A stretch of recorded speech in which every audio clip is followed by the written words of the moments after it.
Hello everyone, how is it going? Happy Sunday. I hope you've all had a wonderful weekend.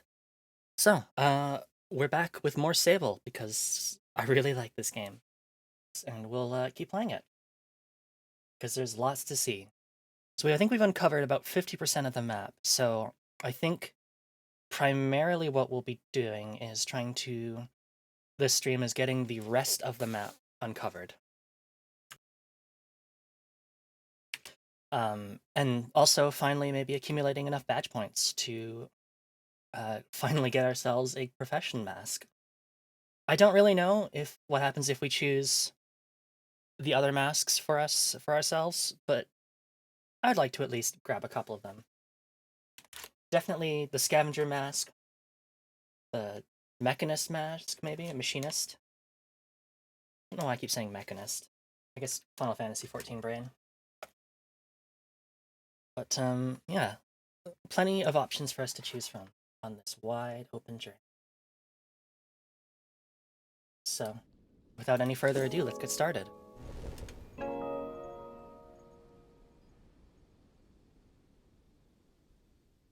So, um,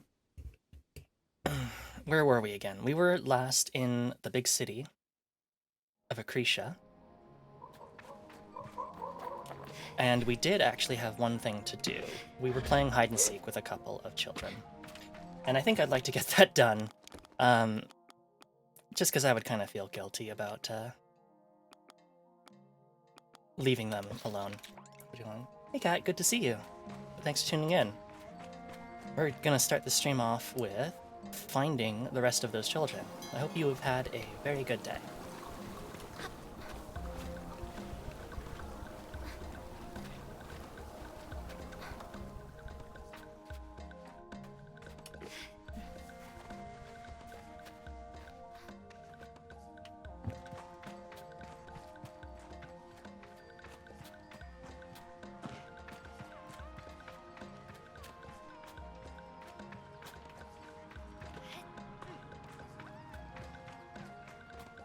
Hey Ocean, good to see you. It is in fact Soroka time. I hope you are doing very good. No, Cat's got your back when it comes to Soroka time. And also other things, I'm sure.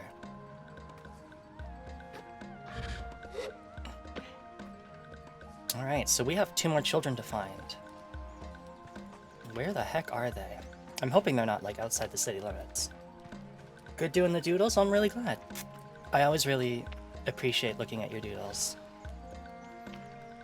And so, I'm glad you're getting back into doing some more doodling.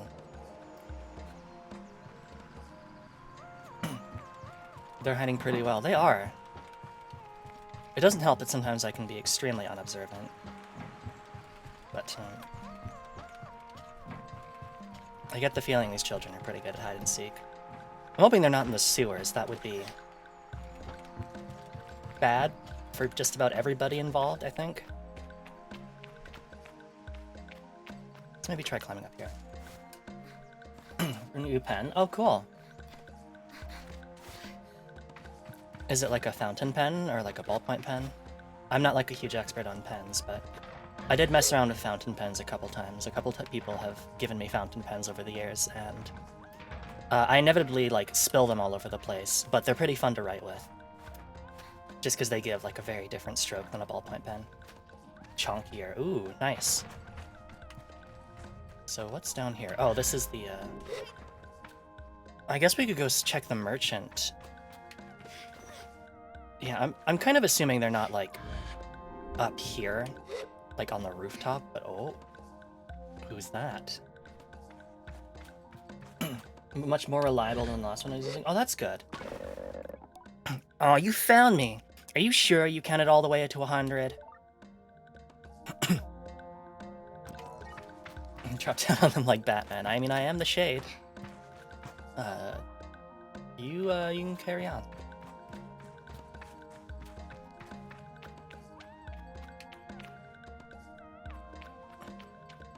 Alright, one more to find.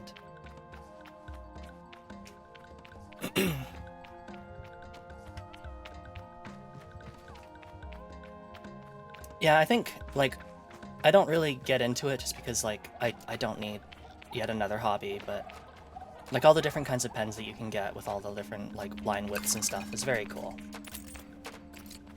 I appreciate all of them. Okay, I don't think there's gonna be a kid up here. This seems... Apart from that one kid that's just kind of standing there, but I guess we'll check up here just in case. Hi, sorry, just looking for a kid. Alright, nothing, carry on.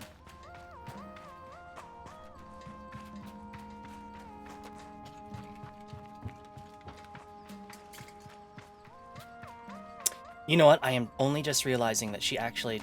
I think her like, unless my eyes are fooling me, I think her animation's a little bit different when walking normally and then walking down a slope. Like, she... Yeah, she takes shorter steps. Oh, that's actually so cool. It's not, like, super perceptible, but you can tell, like, she has, like, a certain length of stride when just walking around, and then when she's going down these steps, like, you can see she's taking shorter steps to try and slow herself down. That's a nice touch. Anyways, let's find that last kid.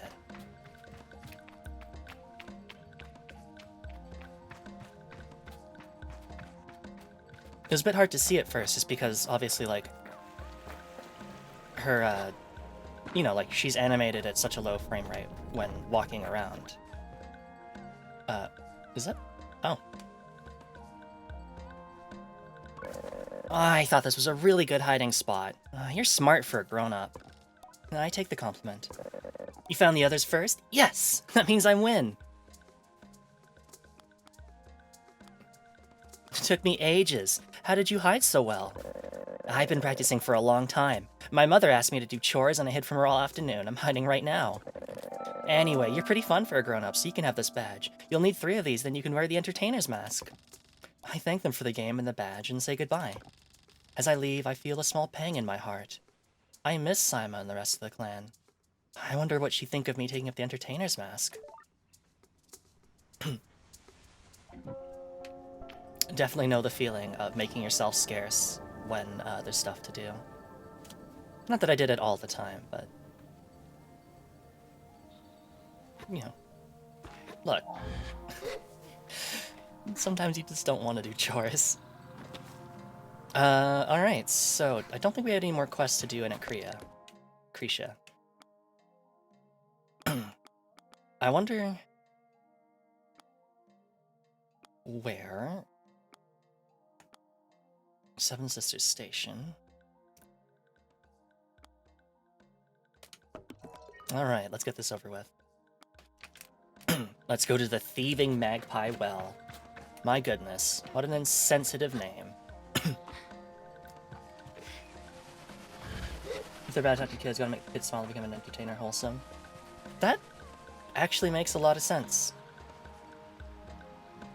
That, yeah, like, now that you mention it, yeah, that makes perfect sense. This engine made of, like, crystals or something arcs with electricity every single time I get near it. It's terrifying.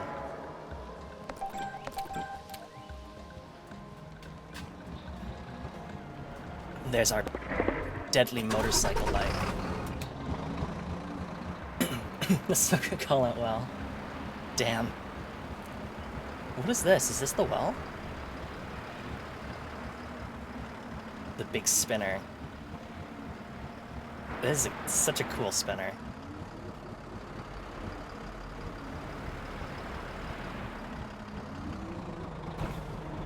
This looks like the place.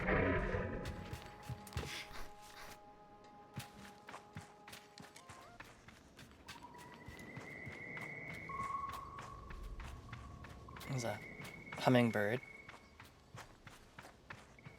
Snacking on some flowers. Well, a gate for something.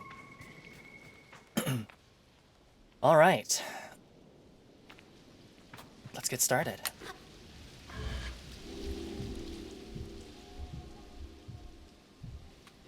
Reminds me of that place in Dark Souls 2.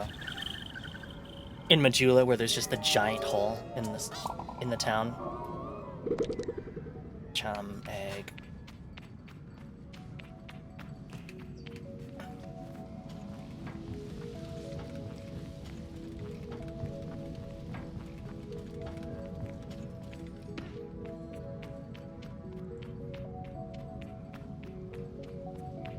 Now this is a well.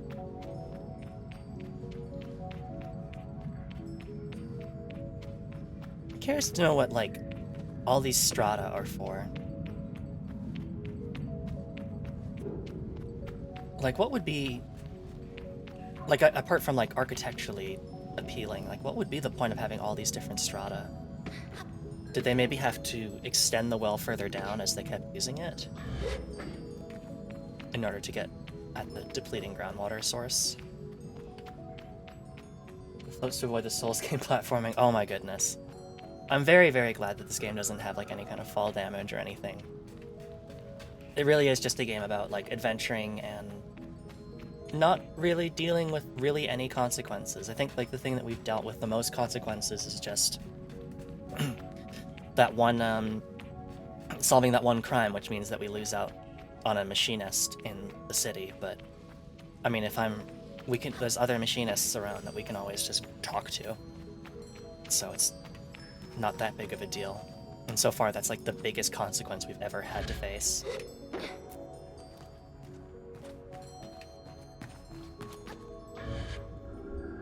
Oh, not too much far to the bottom now.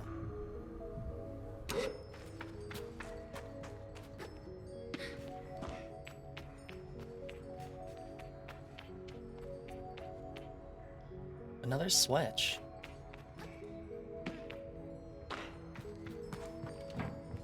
I wonder if we'll get the key to that. I mean, we must, right? You can't just show me a locked door with a very visible lock on it and then not give me the key. That would just be rude.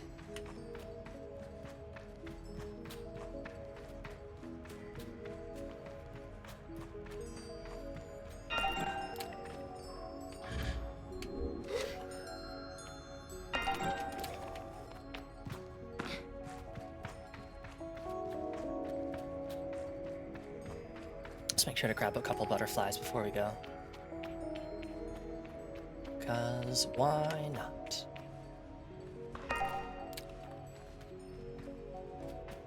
I like this outfit I've cobbled together with a scavenger top and the bouldering trousers. The scavenger top is really cool, except for the fact that your arms just keep clipping into your big backpack roll thing. But any set with a backpack I'm all about. Need a new mask though. I'm wearing the child mask just because it's like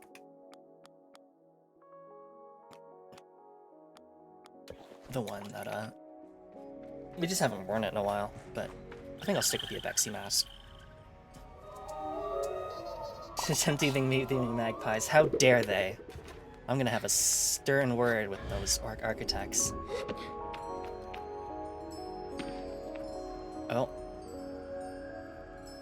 There's the missing kid.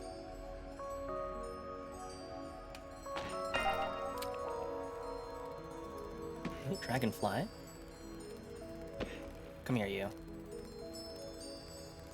I can't pick it up when it's in the air. Yeah, I can't pick things up when they're in the air, so... Come on. There we go. Step wild dragonfly. I'm filling my pockets with... Alright. Help! Please, help! Micah's voice is ragged, and he has the look of someone who spent just slightly too long down a well, a little sandy and tattered. I'm here to rescue you. I tell Micah that I'm here to save him, and that my name is Sable. Sable, thank you. Thank you so much. How did you know I was here? I informed Micah that Bashir sent me. Oh no. Why is that bad? Oh, I was so stupid with him, just arrogant, rude. He's always telling me to be more careful, not to go off hunting alone, and I'm always so silly with him. It's so pointless, but I always feel like I have to prove something. Like the more he tells me to be careful, the less I want to. But it's for no reason. I'm just being difficult for the sake of it. I do that sometimes too. I reassure Micah that I've often felt a little pressured to prove something, even when the pressure was coming from me. I know, but you're a glider. You're young. I should know better. I tell Micah we can't dwell on this right now and ask if he can walk. No, not enough to make my way out of here at least. It's why I drag myself over here thinking I might use the crane. But I can't access the controls. I wonder aloud if I could access the controls, and Micah digs around in his pockets until he finds what he's looking for. A key. He holds it up. I found this key. It should let you in. From here, you can use the crane. I nod. I'm so sorry I can't help more. I feel so useless. Thank you, Sable. You're really very kind.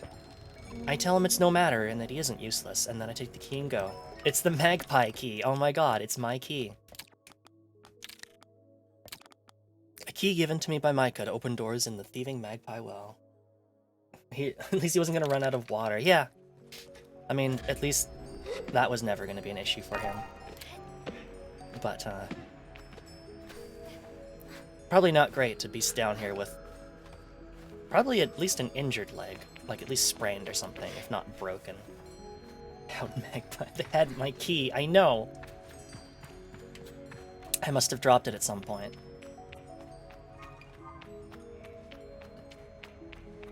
Okay, which strata did we find the door on? I think it was further up.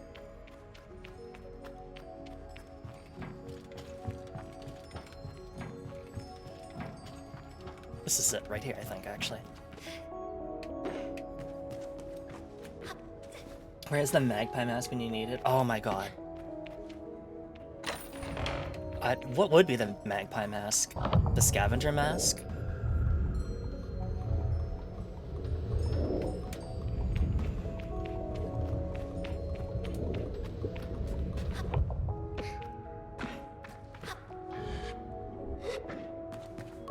Micah bounces a little. Sable! Yes! Whatever you did there, it seems to be working. Keep at it. I think I only remember seeing 2, so I think we'll just head up right to the top.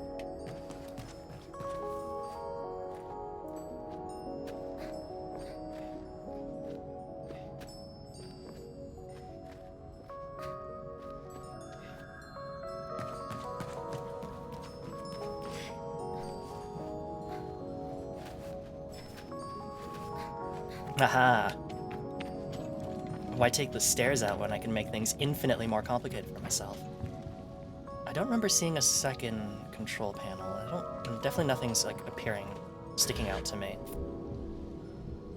So I think instead what we'll do is we'll head right to the top and access that control console.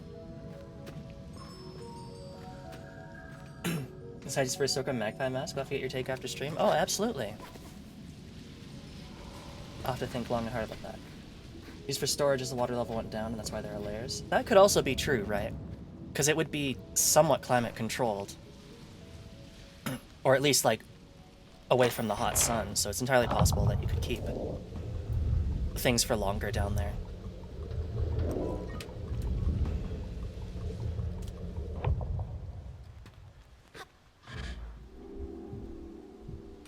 Uh-oh, okay. Sable, how can I ever thank you?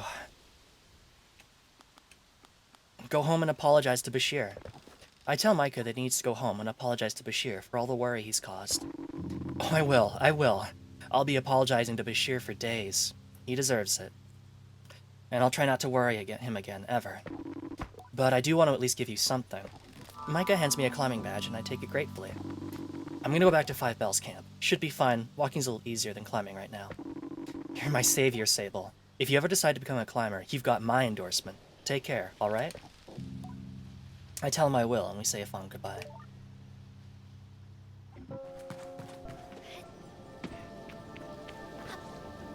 What would a magpie mask look like?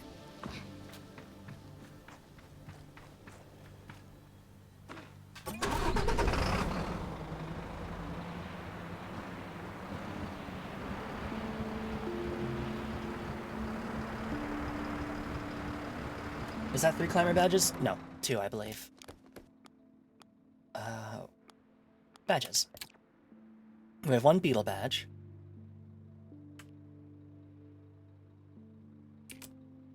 Two cartographer's badges, 2 climbing badges, 2 entertainer's badges, 2 guard badges, 2 machinist badges, and 2 scrapper's badges. So we've got... We're 1 away from getting everything. Let's try to go to the camp again.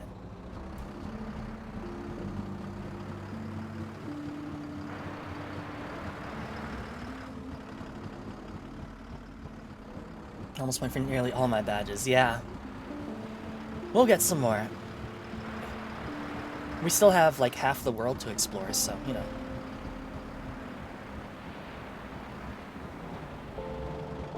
Plenty of time.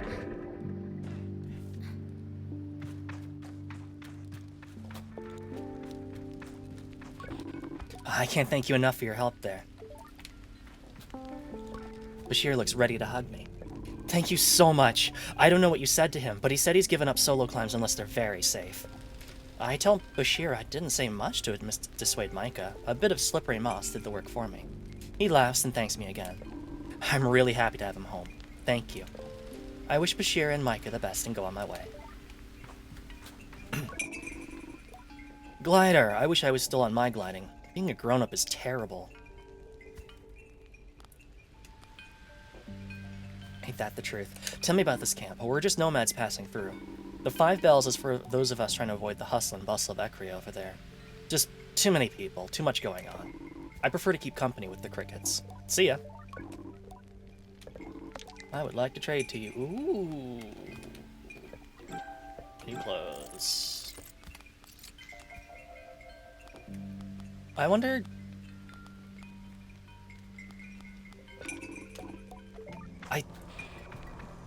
I feel, like, kind of bad, because, like... I feel like I should just sell those bugs, but... Also, like, what if I'm supposed to use them for something?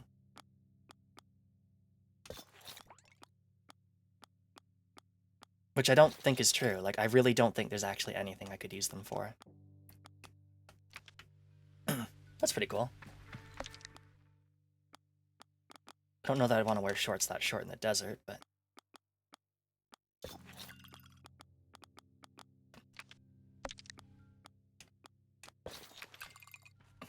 What if they're important later? Yeah, that's like exactly.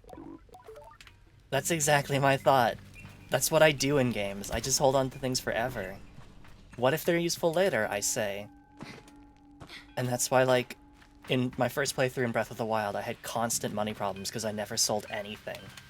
Because I was like, oh, but what if I need these tails later? And it turns out, like, you don't really?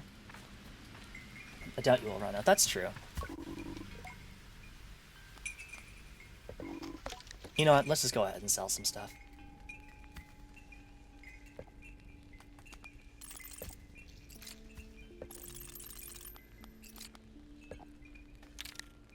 Sell the fish.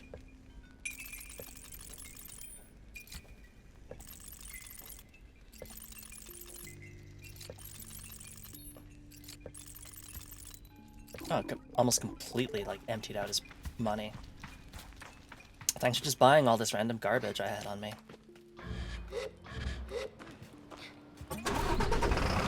Alright. The Atomic Heart, Cartographer's Balloon, Belfron Connection.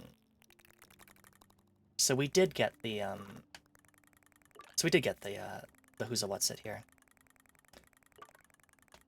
Was there a signpost nearby? No. Okay. I might quick travel to this location just so I know which areas we're going to. Because the next area I think I would like to go to is the Wastes. To the northeast. Okay. Northeast and southward you get to the sands, going Hakoa, the Black Desert. Okay. So southward, so the Hakoa, it has the really cool jet parts, or airship parts, air bike parts, hover bike. But I think we're going to go out to the Wastes because I don't think I have the quest, although maybe it says... No, I completely forgot where she's going in the Wastes, but I'm sure we'll find her. Oh, you can sprint. I'm not gonna lie, I don't think I've ever tried to sprint in this game.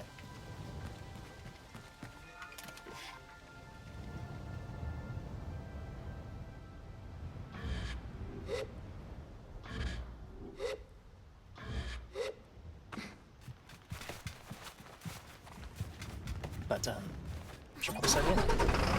It's not been an issue, yeah, like, and I mean, the times that I've been walking around have mostly just been, like, exploring stuff like at a leisurely pace. It's not like I've needed to like run anywhere. And when traveling overland like this, I can just summon my bike at any point, so it's never been like an issue that way.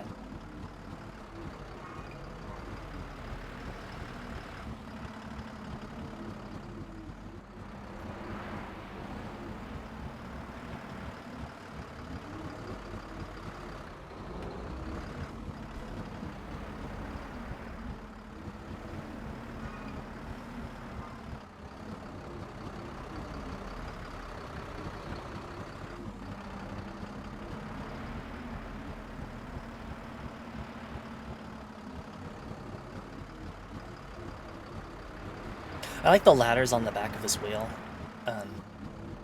It helps make it feel like a piece of industrial equipment that you're supposed to, like, climb up to. Even though I don't really know what those are for.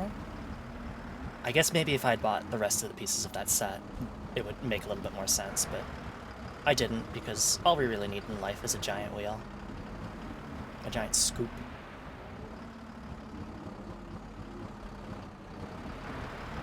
Pretty well balanced spacing things out. Like the world map wise, yeah, like I think they did a really good job at kind of like really making use of the entire world to keep things interesting. People who don't climb good, well, they look like they might get off. Whoa! I think they might. Oh no, they don't fold out. No, I kind of thought like they would maybe fold out or something, but no, they're just on there. World map and the points of interest. Yeah, I wholeheartedly agree. Everything is really well spaced out. What is that? Oh, I guess it's just air.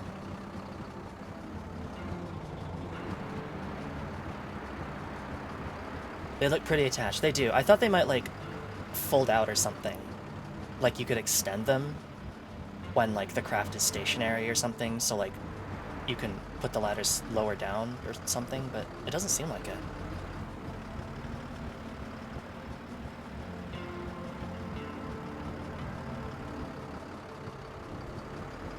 And there's the edge of the map there. Alright. Looks like the mesas are clearing out, and we're heading into the waste. Oh! Target spotted. Oh, wait. This looks suspiciously like water.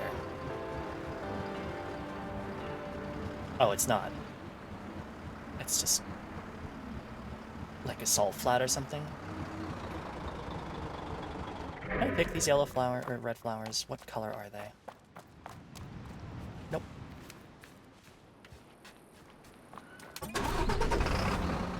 This might be actually the area that these the scoop set is designed for. Oh, we've entered a veritable machine graveyard here.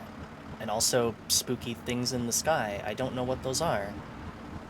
And if this was a game with combat, I might be a little bit nervous. Oh, there's the cartographer. I have to get off my bike.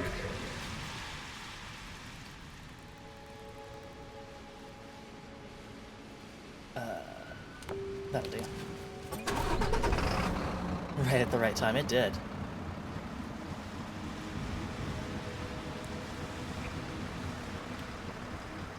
Ooh, now this is a scavenger's paradise. Also, hello, chum.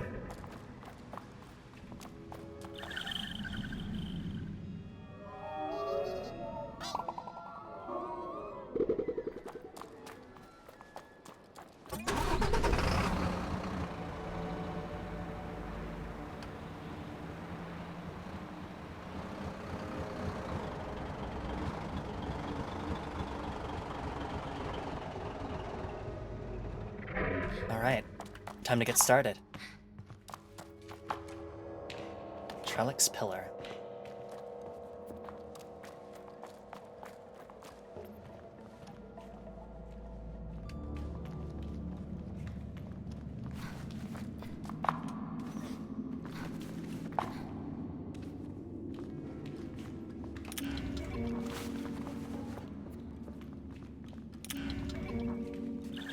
Whoops. Step right on the chum. I'm very sorry, buddy. But I will make it up to you by delivering your egg safely to the queen chum. Jumped with the chum, just too excited.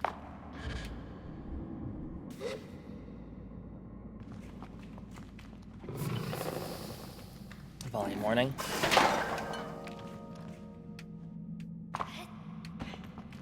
What?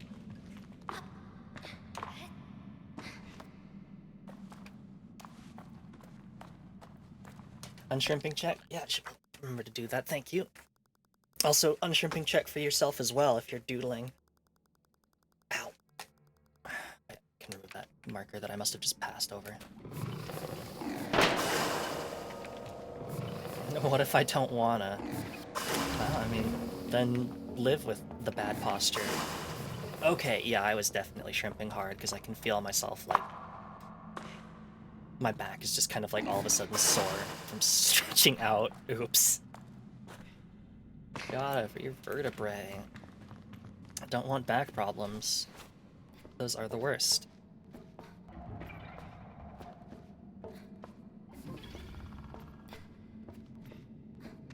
It is very funny that, like, becoming bipedal is, like, what helped us become humans, but also, it was really a case of, like, fuck it, good enough. Because, like, humans suffer just, like, so many back problems and stuff. Just because of, like, putting all that weight on 2 legs and standing upright. Isn't great for us, but, I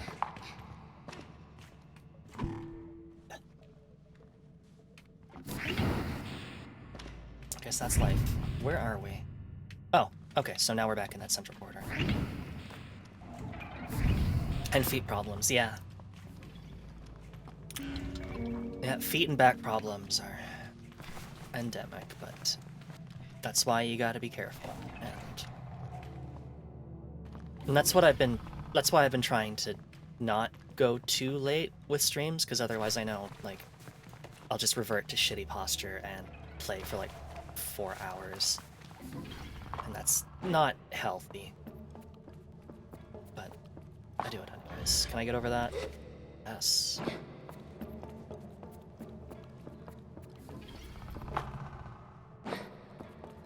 Okay, so that crate moves. Oh.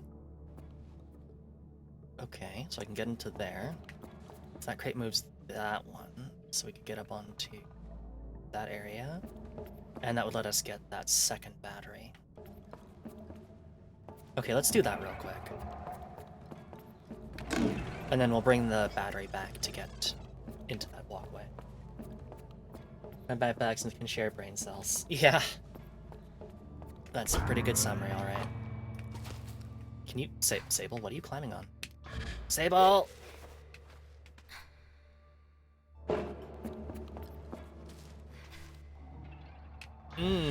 Okay, maybe I'm not supposed to do that.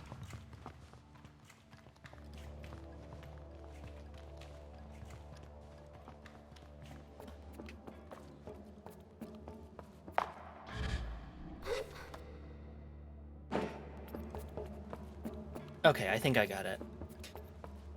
There was also a ladder right there. I didn't have to climb all the way over there. Okay, so we can't get over there yet. I think the idea is that we have to find 2 more batteries. Like this one. So if we should be able to climb up onto this box, no problem.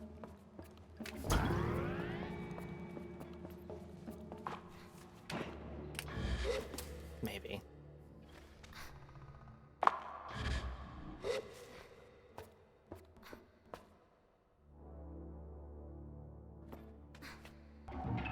What? Okay, is there anything up there? No. Alright, well, we'll just grab that battery.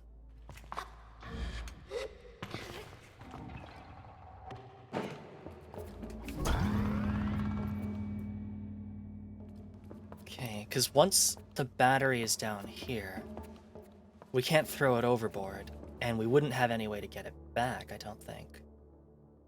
Yeah. So I don't think we're supposed to move this battery very far. I think it is specifically intended to go there. Huh. Also that, this crate is down enough to the floor that it clips right through this wall. That's interesting. Okay. Now what? I wonder if I'm supposed to time this.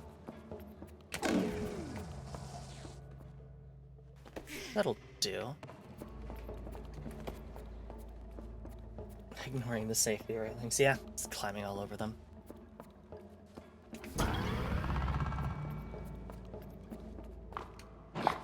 I can't see what I'm doing. Oh god, okay.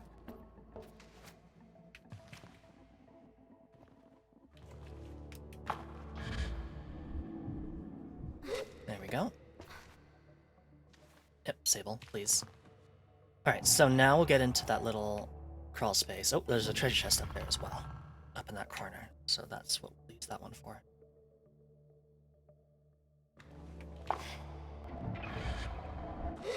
Sable, Sable, no, wrong ledge, sweetie. Sweetie, no.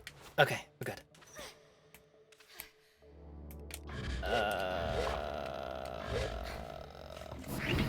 Wait, that's the one I came through, isn't it? I think it is, actually, thinking about it. That, right? Did I just completely lose my brain cells and, like, forget which thing I went through? I think that is actually the one I went through. Which makes a lot of sense, because it's very hard to get into. There's no way that that's intended. Okay, and we'll stop that one right there, so we should be able to easily jump in between them.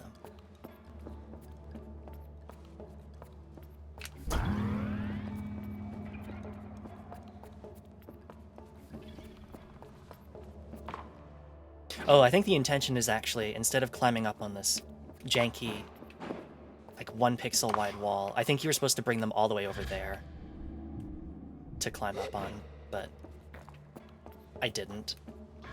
And I don't feel like setting them all up again, so I'm going to try this one more time.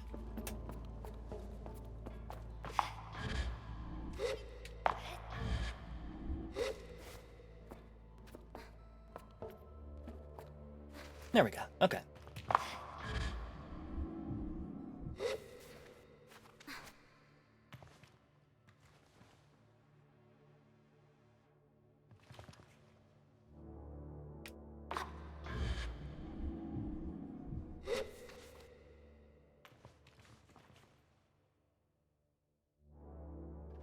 Can I dismount safely onto that side?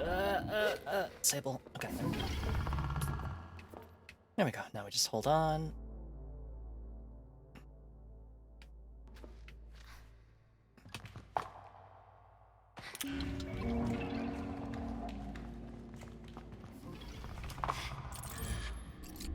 Uh-oh. No, Sable! Grab it! Yeah! Oh my goodness. At the very end. Nice work.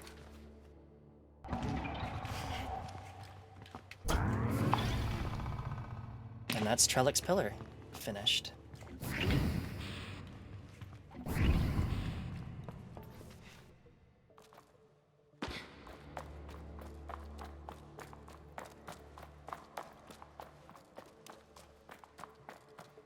Doesn't look like there's any treasure in here, though.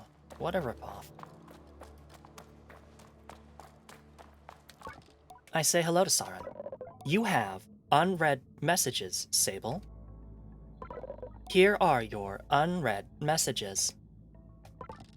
Saren appears before my eyes. For a moment, I think I see some text I do recognize, but it's gone just as quickly. Catastrophic failure in reactors 1 through 5. Auxiliary power is still on, but navigation systems are failing. Captain, we are going down. We need to do something, now. Divert auxiliary power to the landers, and tell the other ships to do the same. I don't think we're getting our reactors back anytime soon, but don't stop trying. Give it whatever you got. Sir, reactive systems become unresponsive since we entered the atmosphere. Whatever it is, it's creating quite a lot of interference. Correct. The energy signature has changed, Captain. It's gone quiet. It appears as though it may be responding to our presence. Not now, Saren. Plot me a course to land somewhere safely. That's priority 1. We can figure out the rest when we're landed. Navigation functioning offline, Captain. Would you like me to? No, I'll do it myself. The recording ends there, and I feel a little twist in my stomach for people I've never met, and for whom I know are long gone. How strange to worry for the lives of the dead. No unread messages. Just a siren, which, I mean, once we find the last starship, then we will have the final piece of whale loot, which is the new bike. But that one's also down in the southwest, so we're nowhere close to getting that one. But that's fine. There's that door there. I guess that just goes outside. And okay, now we know that there were multiple ships. I'm pretty sure these doors are just decoration, but man, that's... Any door... Like, if a door is there, it's sussing me out. But I don't see any switches or anything to open them, so... I think they're just for decoration. I'm gonna have to go ahead and assume that they're just for decoration. There's nothing up in that corner, is there? No. I don't see anything on that walkway.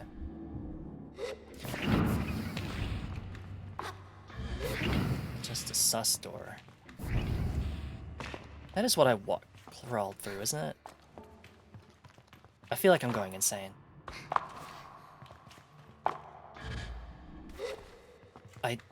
Like, it was no more than 10 minutes ago, and I've already forgotten what I was doing. Forgot how I got in there.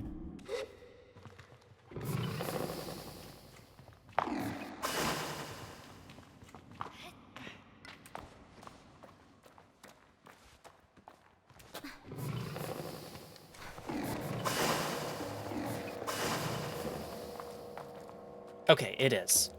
I think? I don't remember it being at an angle. Whoops. So, better make sure there's nothing else here. Okay, and then you climb up to... Oh, what is happening to my camera? Yeah, because this grate would otherwise be extremely hard to get to. Okay, no, this is the grate that we came through. I don't know how I managed to forget that so quickly, but I think I must have just seen the exit door and been like, yeah. Anyways, we completed that, unless there's a piece of scrap that's sitting down somewhere that I completely missed. Alright, so... don't know what those things are. But we'll start heading towards in the direction of the cartographer, but... if there's anything interesting, we'll be sure to try and take a look.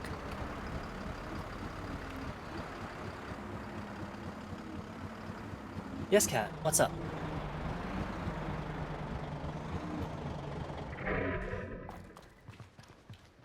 Those are the flying...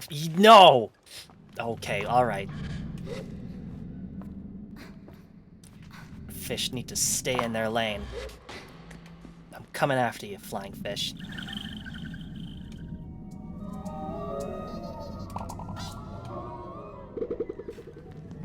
Oh, just you wait.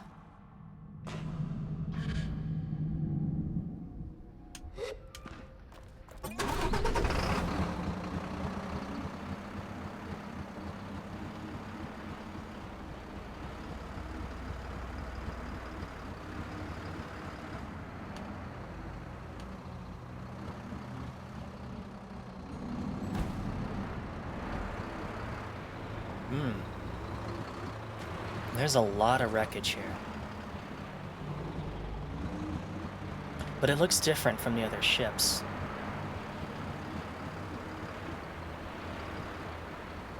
I wonder if they are a different... maybe from like a different civilization that attempted the same thing and was subsequently destroyed. Or maybe they just had a bunch of different types of ships.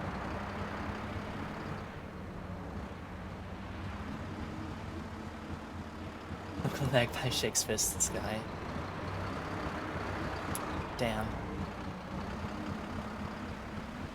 Look, you can't swim and fly. That's just not fair.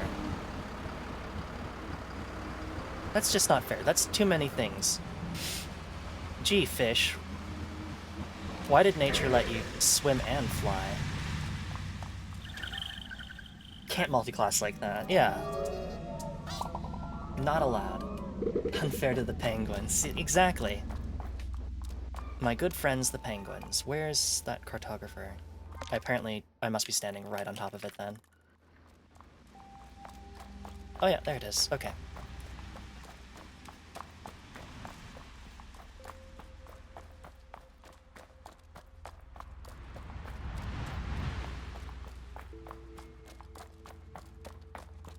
Okay. This one might be tricky to get to, or maybe not, actually. I think I see a path upwards.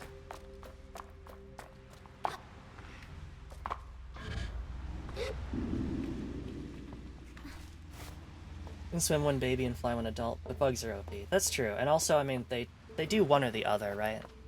They swim when babies to not get eaten, except then they get eaten by fish and frogs. And then they fly when adults, so I mean, that's fair. That's fair. Bugs are balanced.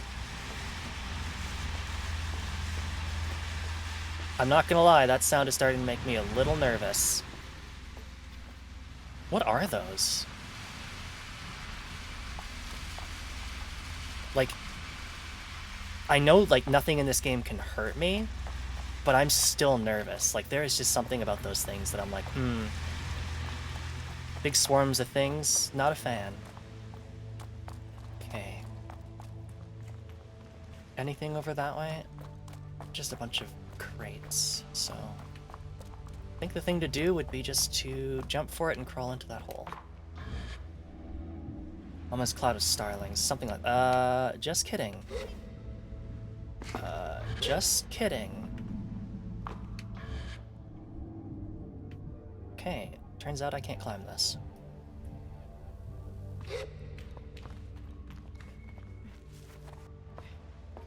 Then where the heck do I go next? Also, there's those, like, spooky, perfectly square pillars. Oh, never mind, I see now.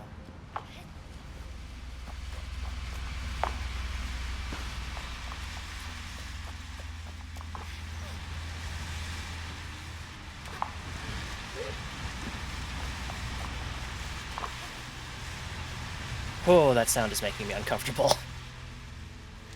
Okay, alright.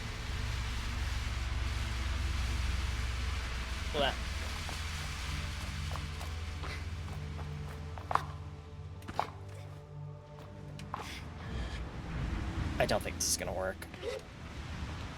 Oh, actually, I lied.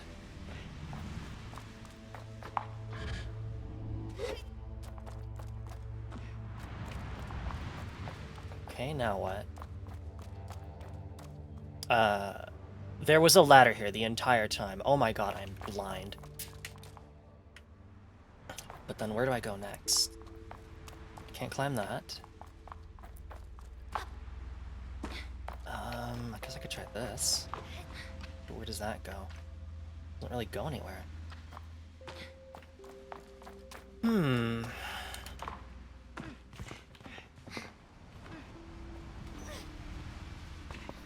Maybe I'm just in the wrong place.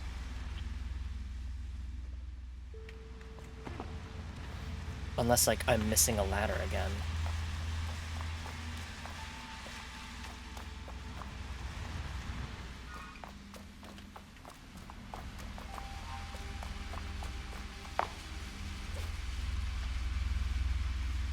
Let's return to the bottom and see what we can find.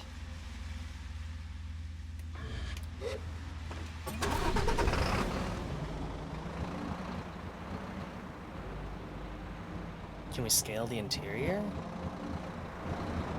It doesn't really look climbable.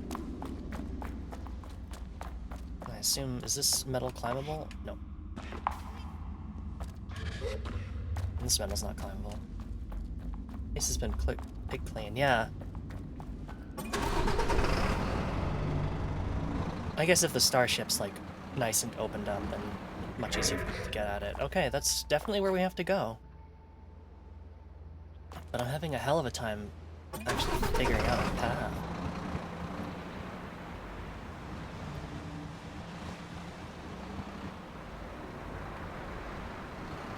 What the fuck is that bike? It's perfection. Is what it is. Good to see you, Iron Chef. Welcome back.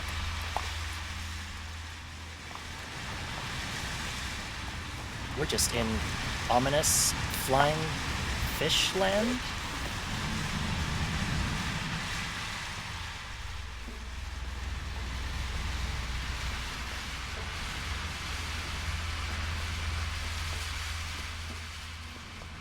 Spooky packs of flying something.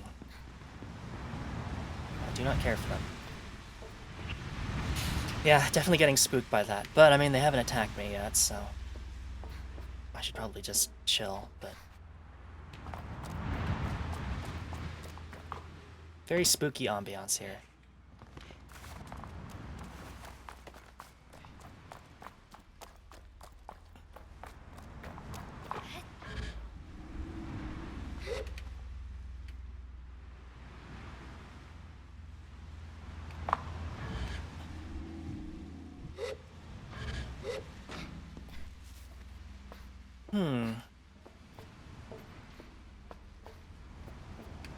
I guess maybe the option is to keep circling around, but I don't know where else I could climb up from here.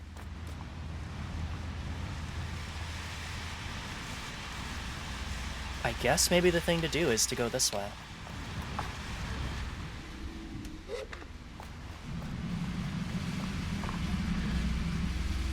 Also, there's a chum down there.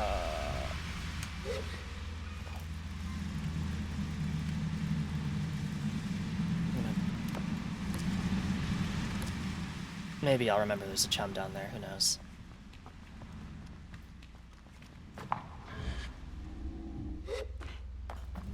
Okay. Well, there's a chum and a ladder going up, so this must be the way. We can get higher using this. We can remind you. Oh, I appreciate it. That would be very nice of you. Looks like I'm gonna have to climb up to get back down to that good old chum.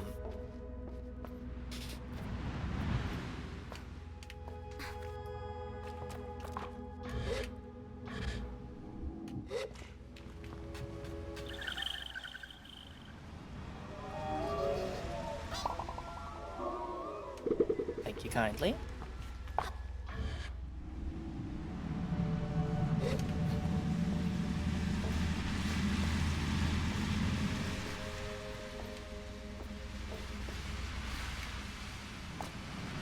Okay.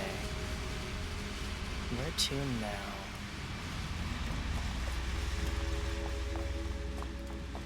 This is definitely the most involved climb to a cartographer that I've had yet, just because it involves so many different, like, quote-unquote, like, towers to climb.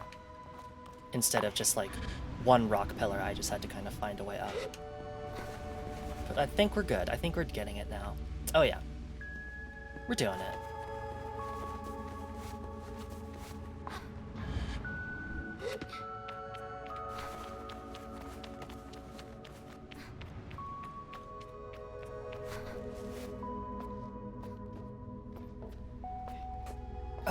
Take this opportunity while Sable is climbing a long ladder for me to make sure that I'm sitting up straight again. Okie dokie. Alright. Anything else in here?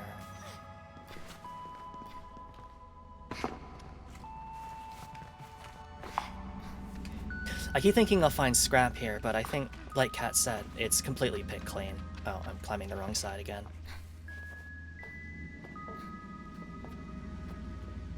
I think I remember when I played Assassin's Creed 2, like years and years ago. I think somehow I always managed to start climbing the wrong side of the ladder. But in that game you could like flip around and like switch which side of the ladder you were on, which made it okay, but like I don't know why.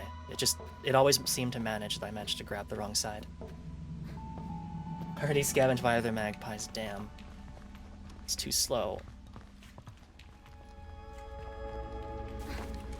Cartographer's balloon. I greet the cartographer. Surprised you didn't hurt yourself getting all the way up here. Guess you're stronger than you look. That's right, I'm very strong. I tell the cartographer that I got it right. I'm tremendously strong. Just hugely. They nod like I'm the odd one. Right. So, what do you want? Can I buy a map? Let's trade.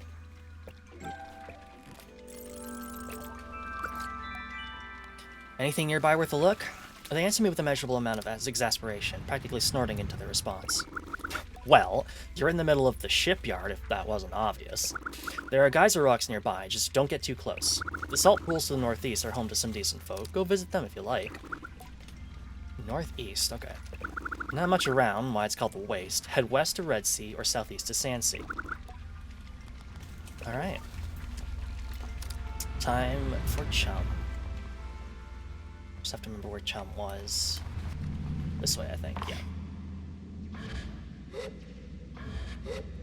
Indicate front, back. Yeah, definitely nice. And also, like, you just can't grab the back anyways. Which wasn't true of Assassin's Creed Ladders. You just grab the back of it, but they also let you switch sides, so in the end it ended up being fine. Would tell you about the birds. Yeah, maybe they're adopting the strategy of just don't look at them or, like, acknowledge they exist, and they won't hurt you. That's how birds work.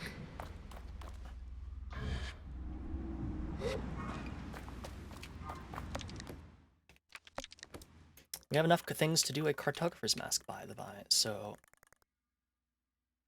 northeast to here. So let's go. Oh wait, no, I think it's there. You can also look up there as well. Let's go to red first.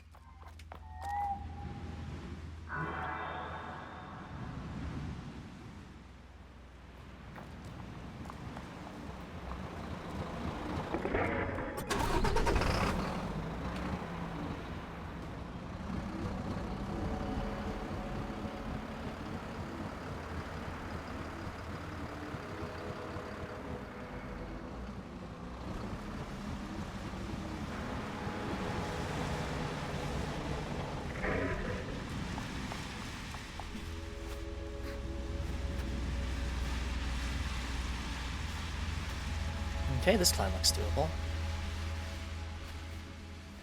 Maybe?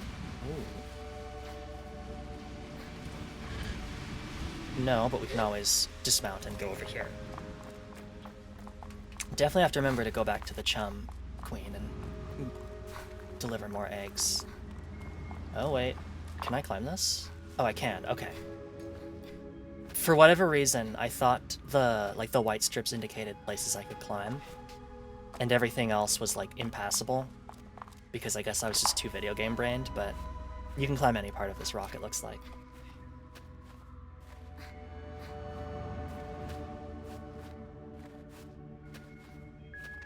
Oh, what's this?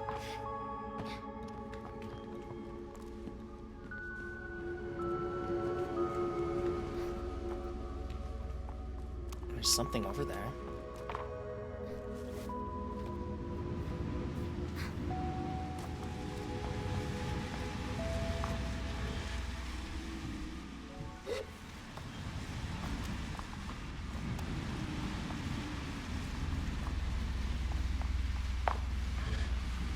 And something over on that pavilion, too. Better make sure I mark it, if I haven't already.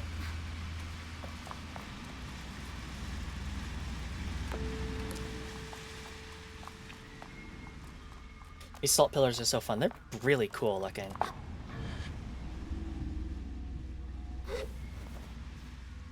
Slightly spooky, too, but...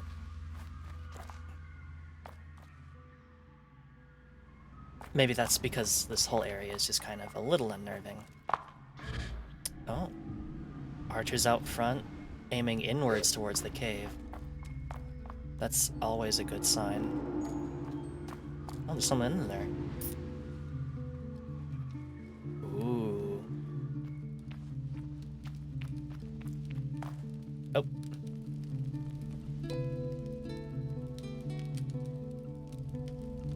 Just gonna sit down. The stranger by the fireside introduces themselves as Ilthor, the fabulist. Oh, that's who we were looking for. Like, you're clever finding a way around them. Yeah, that's really neat. If I had any doubts that I would recognize the fabled Ilthor, they vanish at the sight of her mask. Face turns. You're looking for me, aren't you? I'd like to meet you. I'm a fan. I have a fan? The poet asked. Well, that's good news, at least. Yet in your eye, I see the lie. You're asking for the priest. I'm not sure what to say next, and certainly not in rhyme, so I give a kind of playful shrug. Ilthor shakes her head and looks to her skies, her mask shifting away. I know why the priesthood wants me. Truth be told, I miss them as well. I wait for the next verse, but apparently this is just talking. What did you do for them? I'm a wandering fabulous, the poet's life my choice. The priests asked me to spread safety and give their knowledge voice. She sighs. Will you return, then? I ask Ilthor if she's going to go home, then. The priests gave me a good life. I spread their word. They treat me like a queen, but there's still something wrong. I'm at an impasse. Someone didn't even ask about him yet. Yeah. Just found him in a cave. Found her in a cave. I ask what kind, and she doesn't answer. What is your name? I tell her it's Sable. Sable, as a glider. You might have a particular insight into what I am seeking. For what I desire is to choose a path, and you are very much on the same journey. Do you think you could help me? I tell her yes, but it's absolutely a secret, maybe, bordering on a doubtful. The atomic priesthood, however strange and severe, have given me a very comfortable life. I speak their truth, I spread their word, and... well, frankly, I stopped them being so bloody boring all the time. She crosses her arms. For that, they treat me wonderfully. I get anything I want, so long as I use my gifts to convey their message. Sounds stifling. It does! It does, it does, it does! But it also means I get to live a charmed life, and certainly more charmed than most who make their living telling stories and singing songs. It's wonderful, really. We're getting the quest in the first place. Gotta keep it entertaining. Yeah. For quest in the first place. That's, like, really cool, because it just means that we must have gone, like, completely different ways when first exploring. So now I wonder, should I return to Ecria?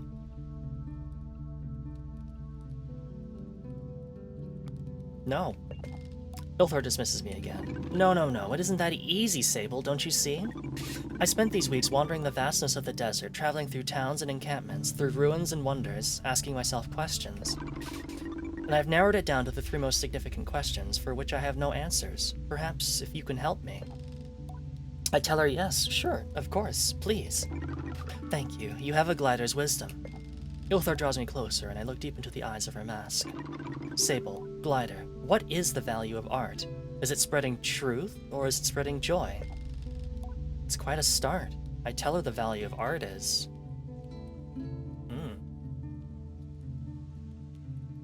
Ilthor's the localization team updating the old texts. Or like one of like the science, like a science YouTuber or something, like turning science stuff into like actually entertaining videos for the masses. Now that's a tough question.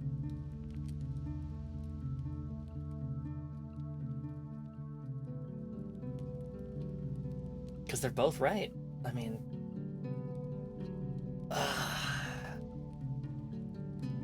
But I think primarily the value of art is joy. Not all art has to be truthful, but I think on some level there's a joy to it. I tell her it's joy, and she nods vigorously. If all we get is one life to live a little while, then it would seem a noble dream to give the world a smile.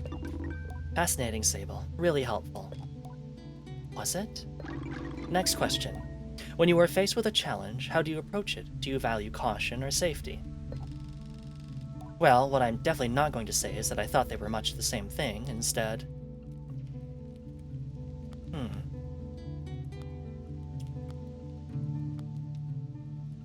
I think...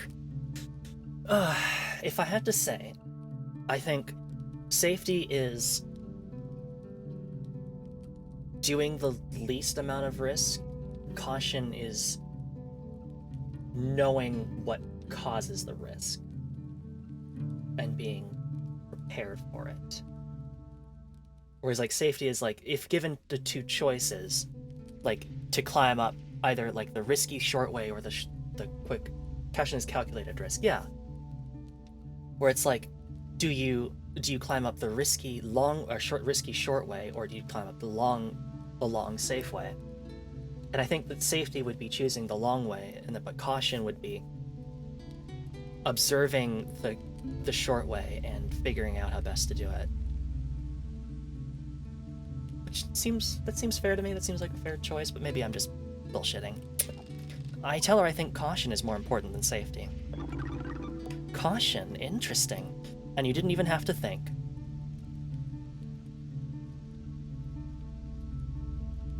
Sure. Perfect. Ilthor clears her throat. When I first left my home and was bound for the sand, I knew not what I'd find as I walked this great land. But I knew that in going, I'd risk soul and skin, so I wore caution out, and lit fire within. New rhyme scheme there, I like it. Ilthor nods. Versatility.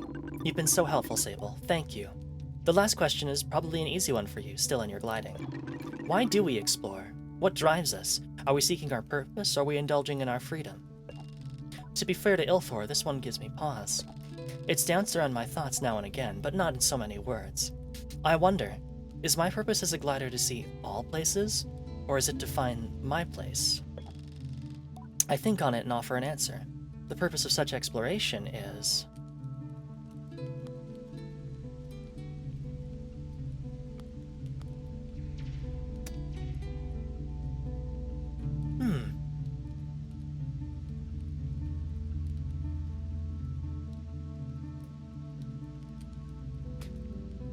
Because, I mean, the reason you go out on a gliding is to find your purpose, but we could have done that already.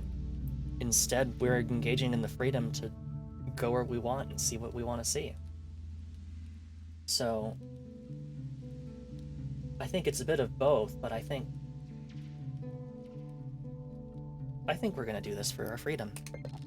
I tell Ilthor that the point is to indulge our freedom. Fascinating. She breathes in. Our hearts are such impatient things, they hate to be told no. So we seek out time while we're in our prime, but it's space we need to grow.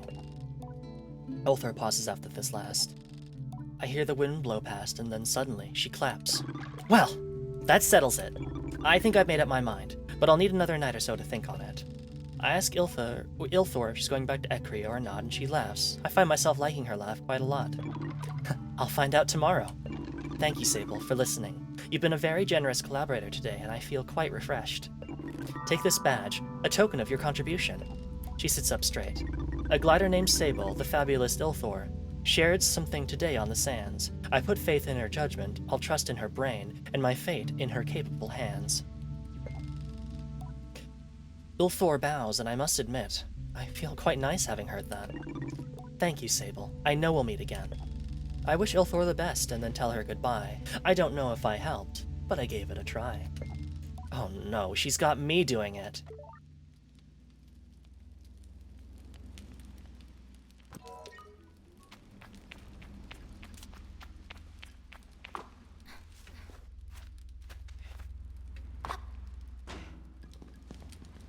That was nice.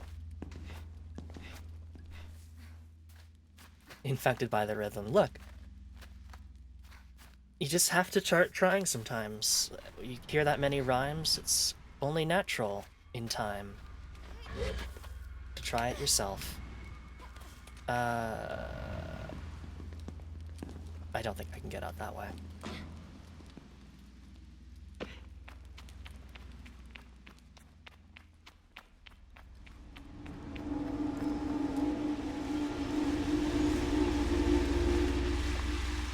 What a spooky sound. Oh.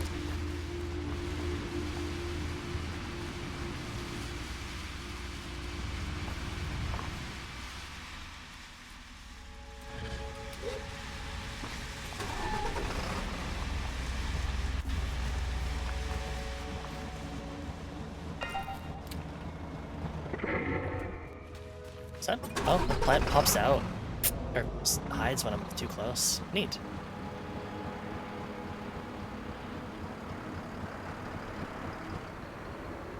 I saw that pink grass and I thought it was a chum.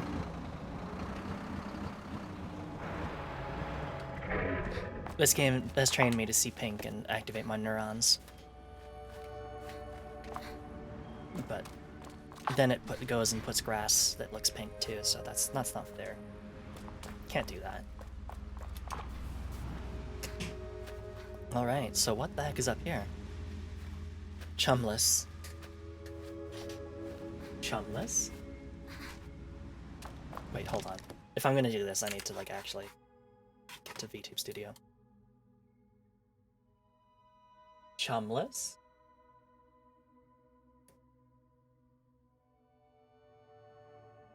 Chumless?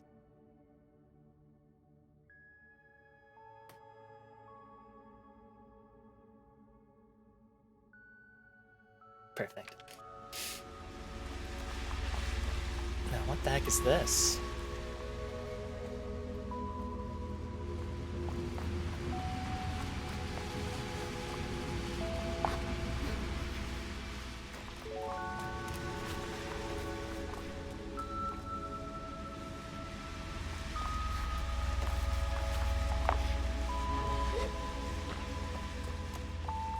Doesn't really seem like there's anything here. Although I assume this archer statue was maybe once on top of this plinth. I wonder what knocked it out. Did we go to that with the pillars? I don't think we did.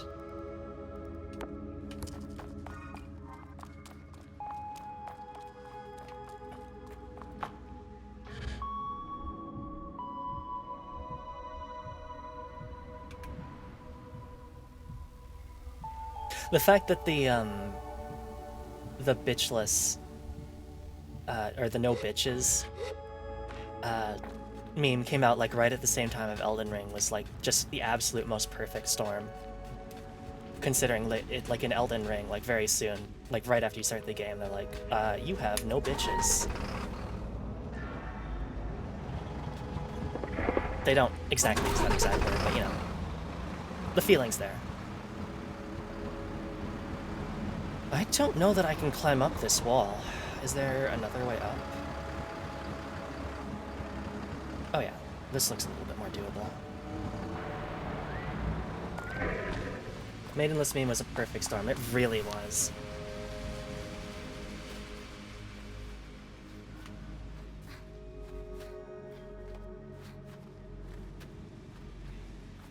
I can't see my stamina meter. Oh, Sable, honey, no. Oh, that's so sad.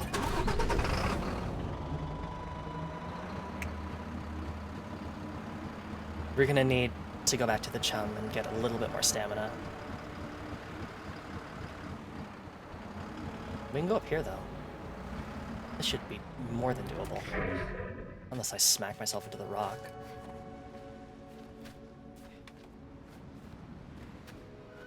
What is behind? There's like a camp or something out on the sand.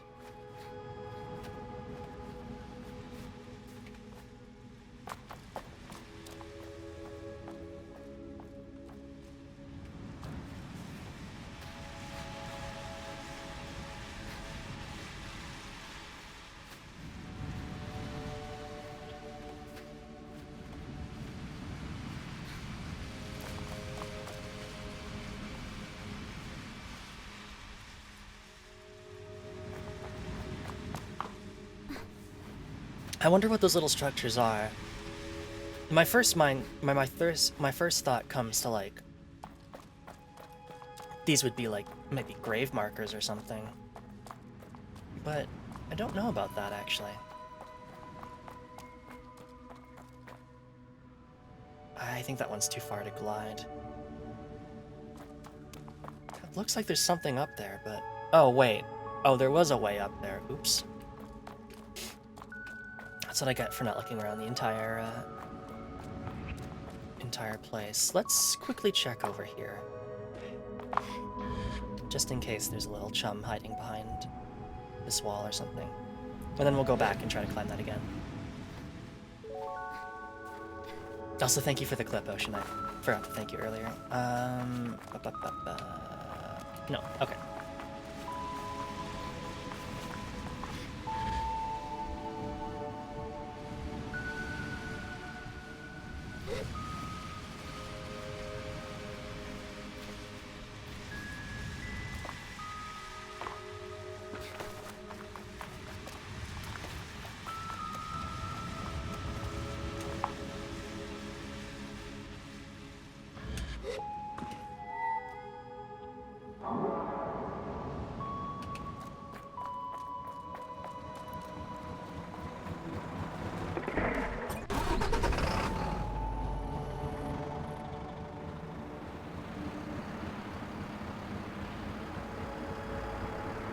I'm gonna laugh when it turns out there's literally nothing up here, but you can't just, like... I can't just fuck up a climb and then just, like, realize there's a second way up and then just not do the climb, right? That's just not right.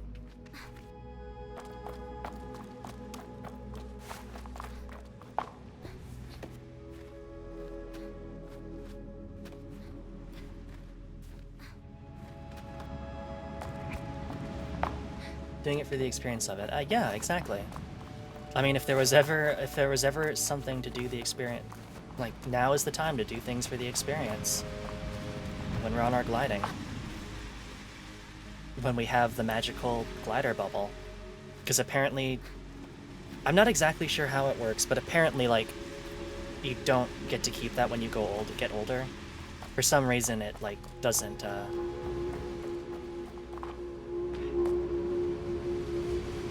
Oh, I wonder... You age out of it. Yeah, that makes sense. Because I know, like, one of the people in our tribe talked about, like, it's harder to maintain for people over at the end of, as they get older. So I wonder... I wonder if those archers pointed towards that big statue. Like, if that's the whole thing, you follow these archers around to where you get to the dual archers and you find the poet. You run out of space spaghetti. Ah, damn.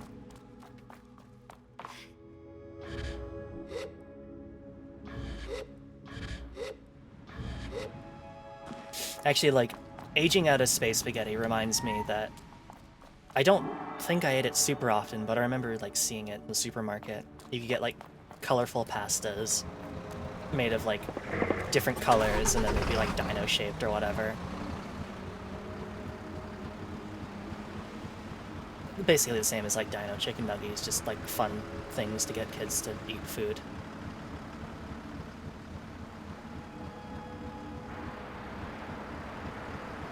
Okay, so this one, yeah, this one also points... Okay, yeah, so that one points to that one, and that one points to... I feel like that's a fairly safe assumption on my end. They don't seem to be doing anything else, but maybe someone at this camp knows more. You take that back. You know what, that's true, I do apologize for that. You're never too old to eat a dino chicken nugget.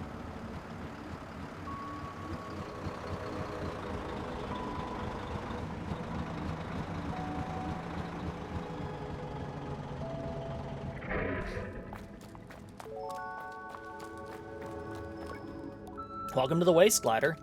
What can I do for you? Why are you out here? Well, Ecrines love salt. They love pink salt, they love blue salt, they love green salt. So we work out here, skin slowly peeling away so they can have a lick of the good stuff.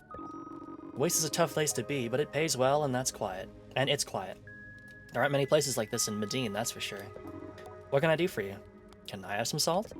What do you need salt for? In its raw form, the stuff is unusable. It needs to be processed before it's edible. We won't trade salt and food. We have it head on west to the Red Sea and to Ecria. We have an exclusive contract with the traders there. Can't be selling our goods to any old glider who stumbles past. You've come a long way, so I'll do you one better. Here's something for your bike over there. You're welcome. Oh, thanks for the dye. I appreciate it. So then I wonder where the encampment is. I think it's the reason to like chicken nuggets, sadly there's no dino broccoli. That would be pretty funny, but I imagine that would be kind of hard to do. And things is to make good food, sadly. That's also very true. And also, it's very funny because, like,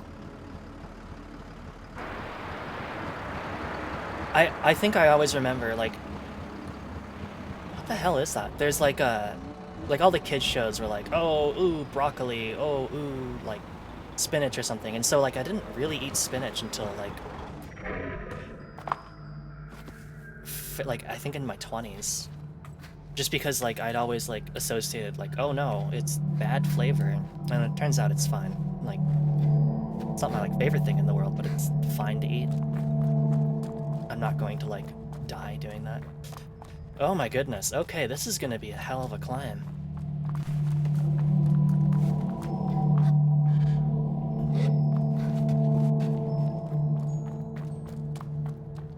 Well, maybe the thing to do is to check up in here.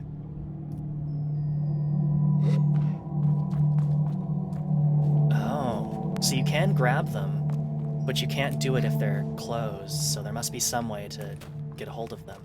Oh, I am no longer chumless. Perfect. You were definitely telling me spinach was like a green slime mold. Yeah, like... It's very funny, honestly. The kind of stuff that, like, you'll be told as a kid, and it's like, sure, I believe you. And it turns out, like, it was fine. It wasn't some, like, life-ruining thing. Oh, you just sneak up on it. Oh, it's shy. Emits from the top of the shy rougeur plant. It is remarkably sticky, very helpful when repairing things. Cool. Before I greet them, the hunter is making some breathy noises, loudly exhaling through near-pursed lips and small, effortless oofs. They run their hands along the back of their skull and stare upwards and away for short moments before turning back in my direction with a shake of their head. It isn't how I'm used to seeing hunters, whom I have come to associate with perfect calm. Glider. I can tell they are trying to infuse some calm into their voice, but it doesn't work. Can you help me? My name's Debbie. I've been out here for a while now. I'm a partner, Dylan. Traveling partner, I should say. Got it in his head to climb up there after some bird's eggs. There's eggs up there? Yes, of course. But you know what else is up there? Dylan. Well then, mission accomplished, I guess. Zebby huffs. I'm not happy to admit this, but I'm not too fond of heights. Some would say I'm a little afraid of them. Or a lot. If you could get up there and grab Dylan for me and tell him I'm going to kill him when he gets down here, that would be really helpful. I tell Zebby that I'm happy to do most of that and take on the task. I say goodbye to Zebby.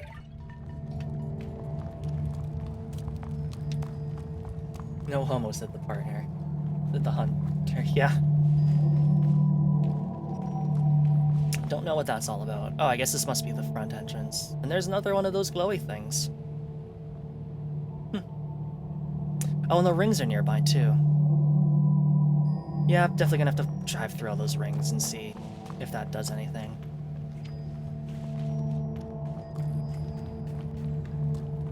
Alright. So, time to figure out how the heck I climb this.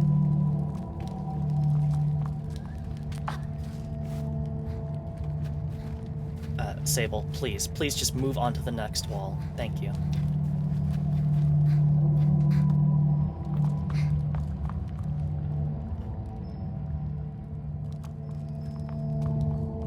Oh.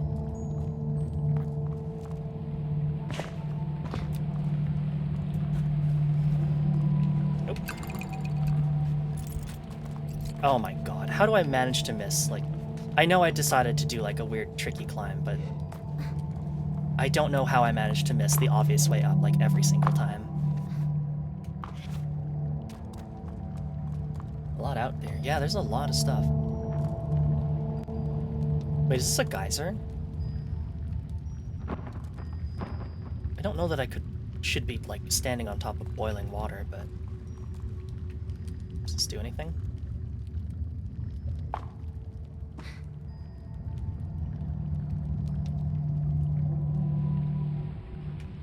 Sure does. Well, it's a good thing Sable's not afraid of a little scalding water.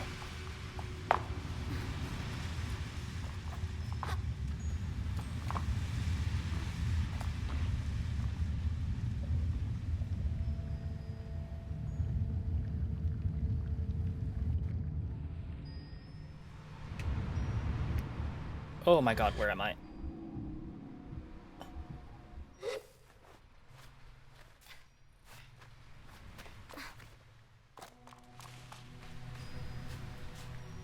We might be going up that way. Holy moly.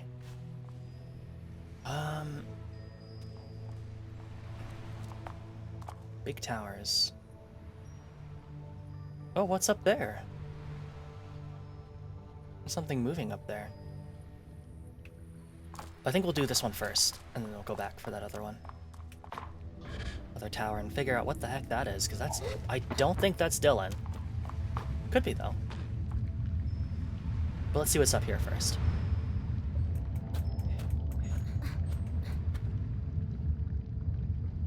Should also try to look for that settlement, but I don't... There may not be a settlement, it might just be that one person.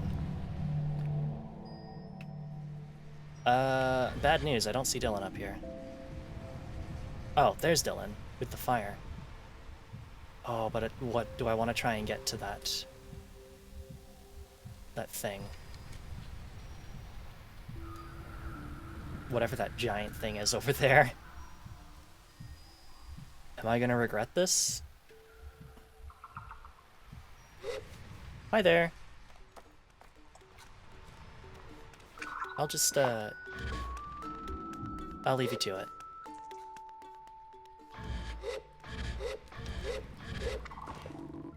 Hello there, Glider. What a view, huh? Dylan looks perfectly content, even happy, taking in the scenery alone. I gaze briefly over at the horizon. It is a nice view. Quite a nice spot. He nods appreciatively. More than nice, stunning. I tell Dylan that I've been sent by Zebby to encourage him to come back down and continue their journey together from less frightening height. Dylan shakes his head. Zebby, what a killjoy. Here, have a look at this and tell me if you'd come down. Look at that beautiful beast. It's called a pinkneck. Ever heard of them? Native to the Sodic Waste. People say they're direct descendants of the creatures that came in on the whale. That one's got a whole clutch of eggs ripe for taking. Dylan nods his resolve. I just need to figure out how to get them. Could I help you? I ask if there's anything I might be able to help with, given my status. I've been thinking the best way was probably to frighten the mother off with something shiny, and then get the eggs when she's gone. You're collecting masks, right? If you got anything shiny and metallic, that might do the trick? I tell him I'll think on this and try to be of assistance. He thanks me and returns to his birdwatching. I say goodbye to Dylan.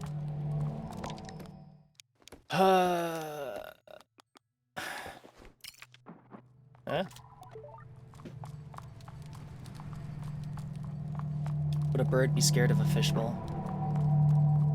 I don't know.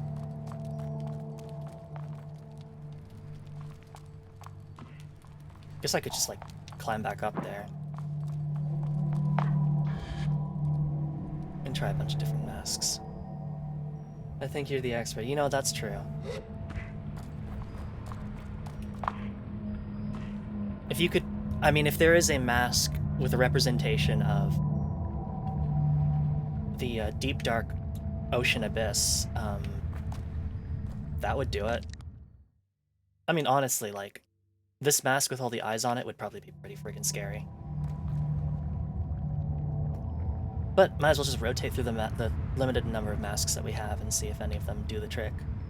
And if not, well, then we'll have to come back with a couple more masks. But I don't know, I think I'd be scared of the Batman mask. If those eyes move, it, This is just like a straight up spooky mask. I think... I don't know, I think I'm scared of that mask. Any self-respecting bird should be scared of this mask. Hello, bird, I am a creature of multiple eyes. Come to scare you. Do you feel scared yet? No? How about a fishbowl? Cool, thanks.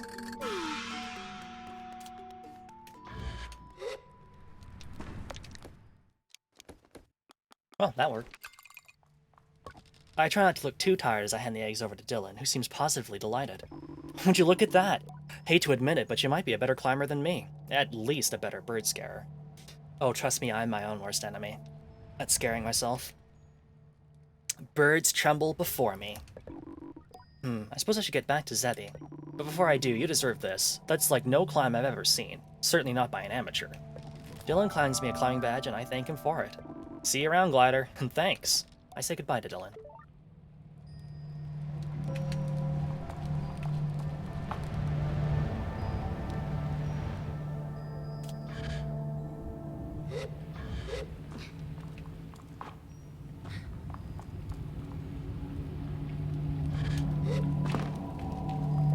Zebby isn't nearly as harried as when I first met him. They greet me warmly, and I feel their relief in my shoulders. Thank you so much for fetching Dylan for me, Glider. Man really likes eggs, huh? I remarked to Zebby how much Dylan seemed to like eggs.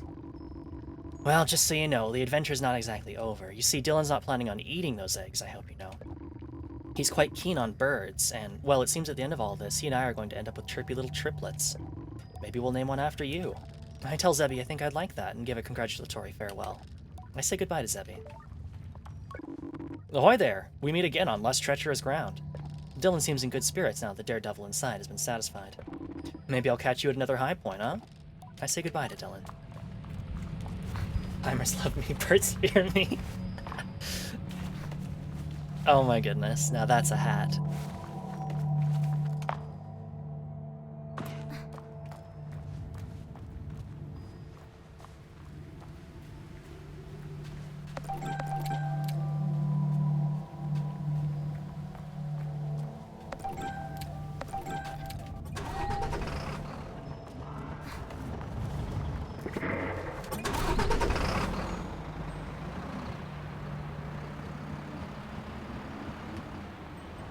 Don't lose your bike! Again.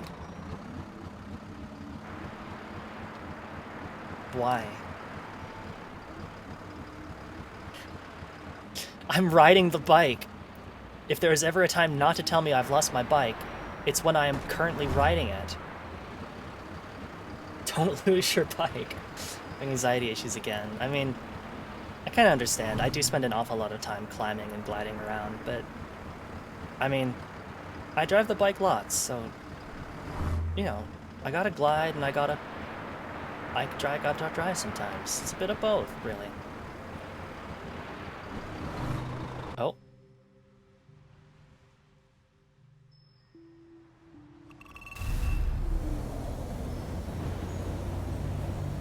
Ooh. Simone is needy. Yeah. Oh, so that's what they are. Alright, well, I guess I'll have to go back and get the rest of those.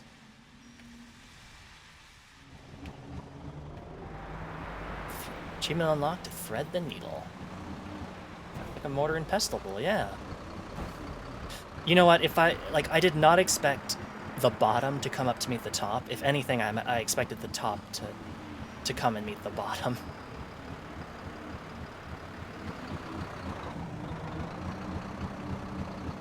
It goes up to meet the mortar. Yeah, exactly.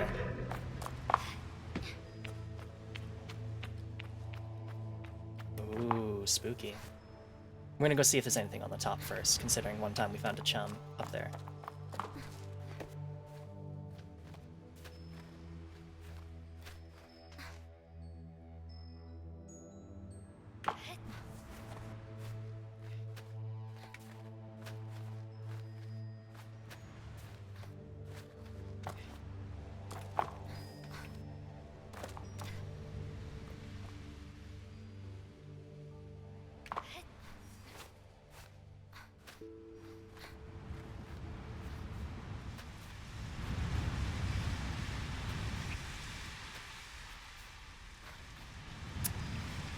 Hey! There was a chum up here. I didn't see it at first. I was like, oh no. They've pulled a fast one on me. There is no chum up here.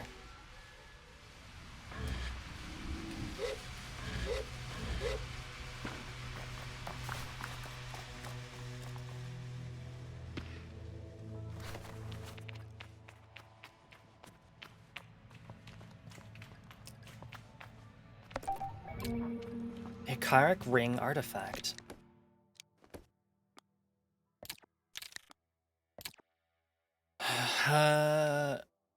Oh, I still have these suspects in my quest items. Interesting. And all these broken glass and stuff. A strange circular ring that I retrieved from a shrine buried under the sand. I can feel a light tug towards an unknown place when I hold it lightly in my hands. Likely a key that belongs somewhere. Ah. So we'll have to go and grab the rest of those keys. And use them for something.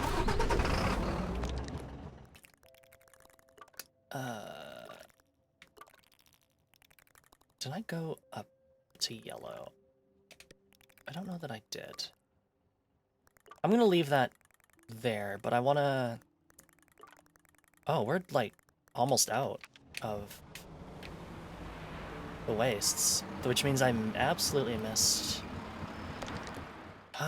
Let's see. That's Geyser Tower. Oh, I can remove that waypoint.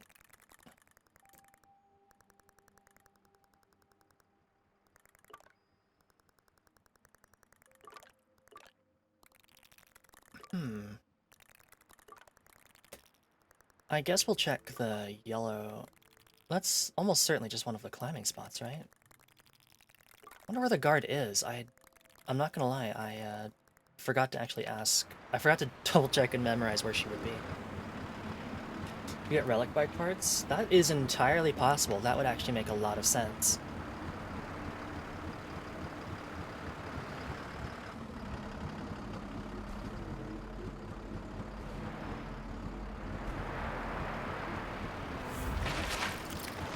What the fuck? What was that sound?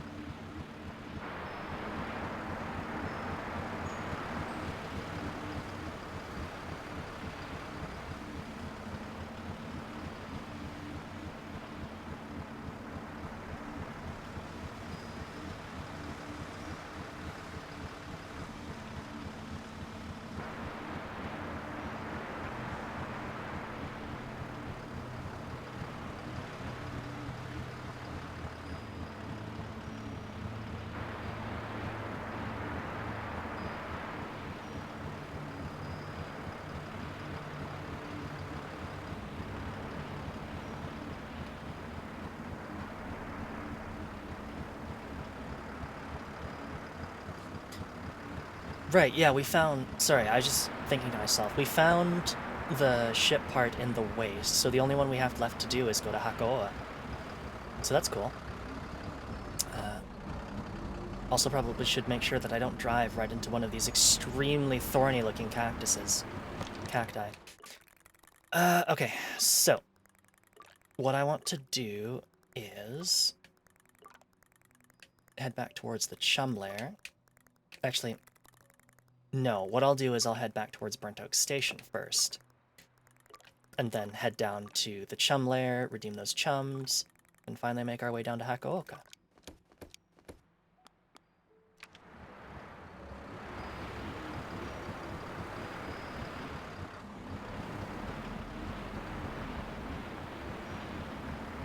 I know it must have just been to make the place notable, but I find it really funny that there's like a campfire at the wind tower.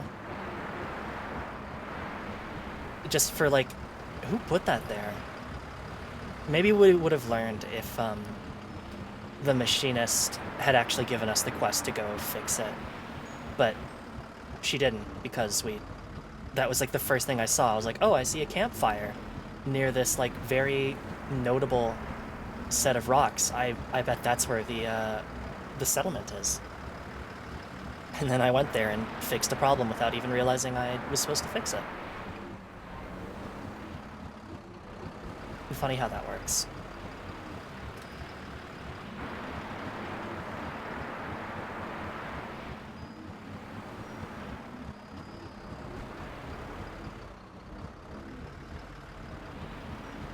There's the entrance to the Ewer. Whenever we're ready to go back home, we can always go that way.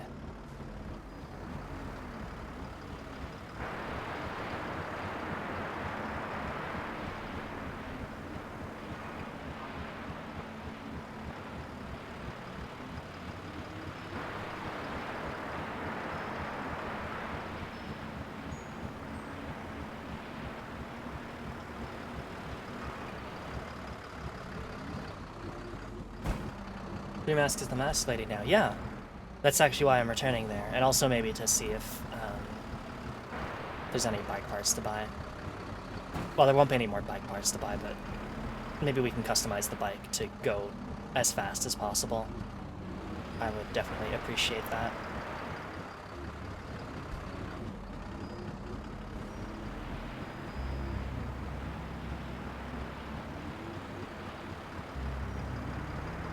It's unskippable and very tedious to watch back-to-back many times. Oh.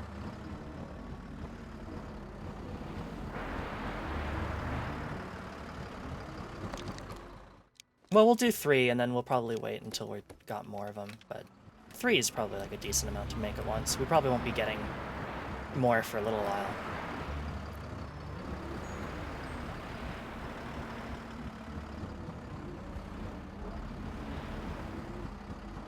I'll check that Twitter post as soon as I get back to town here.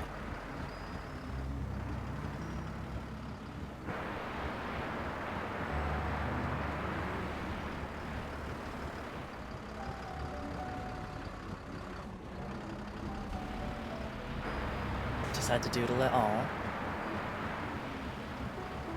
Well, I think I know what it is, but let me just pull up beside the scavengers, or the scrappers' junkyard here, and we'll take a look.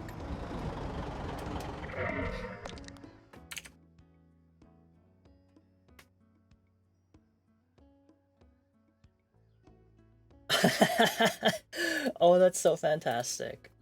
Hang on, let me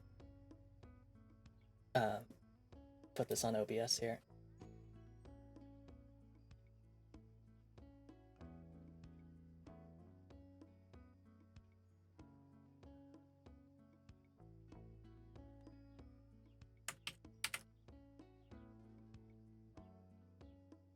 It's beautiful. Thank you so much, Ocean.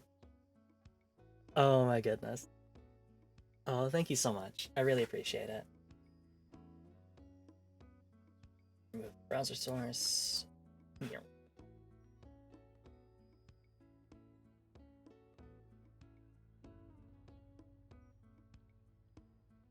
Ocean draws has drawn me like so much nice fan art. I really appreciate it. There's Rogadoodles. Oh, thank you. And I did see your Discord message, and I'll take a look at that either after stream or when I take a break here once we do the masks. Looking a bit weighted down, Sable. Hope it's scrap. Sell scrap metal. I fetch everything I found for him, handing it over piece by piece. Alton hands me a third scrapper badge. That what you came for, then? I tell him I came to give him the scrap, but this is a rather nice little bonus. Like the attitude. Scrap's the real work. Badges are... what's the word?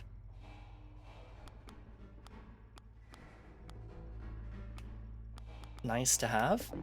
Useless, on their own at least, but just like scrap, you can melt them down into something decent. A mask. You'd make a pretty good scrapper's apprentice, you know. If you find someone willing to take you on. He laughs. I'm kidding, you're good. I'd be happy to have you on my team someday. I take the final badge from Ultim and thank him very earnestly, which I think he really hates. Well, don't get all weepy about it. It's not some big moment, and I'll still be here if you've got scrap to sell. See you around, Sable.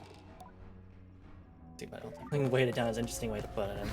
The dude basically just asked if I'd put on weight. Like, thanks, dude.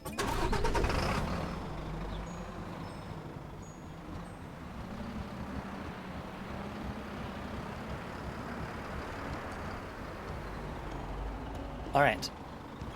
I'm gonna park my bike here. Let's see what the new bikes... Oh no, it's the same bikes as first time we came here. I don't think the merchant has anything to sell us at this point. Nope.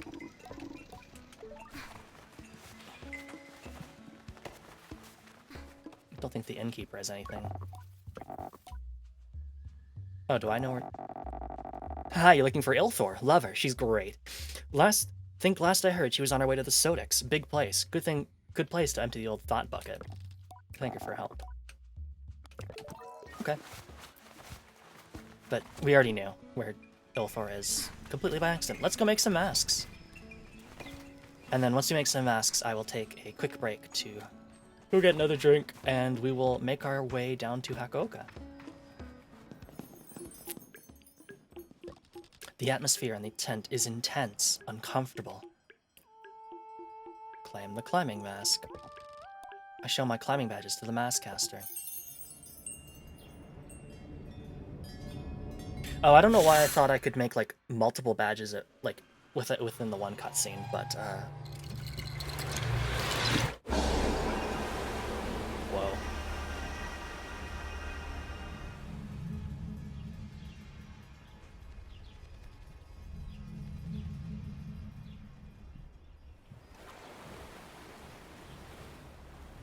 Spooky.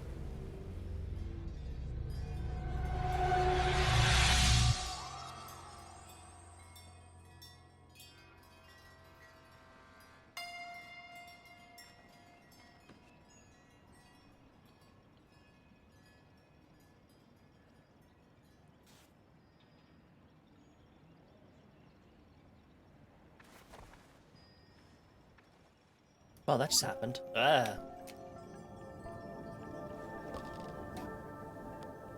Which one do we want the most? Let's pick another one. Feels sticky inside.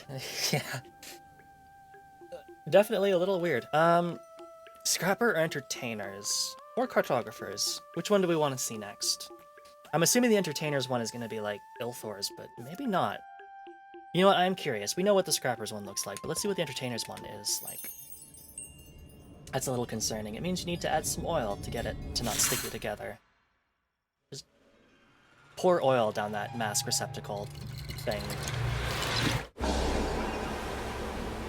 Spooky. I'm not gonna lie, I definitely didn't expect mask casting to be like so fantastical. I kind of thought they were just going to make me a mask like by hand and not like literally reach into the void of spaghetti to pull it out. But hey, whatever. I get a mask in the end.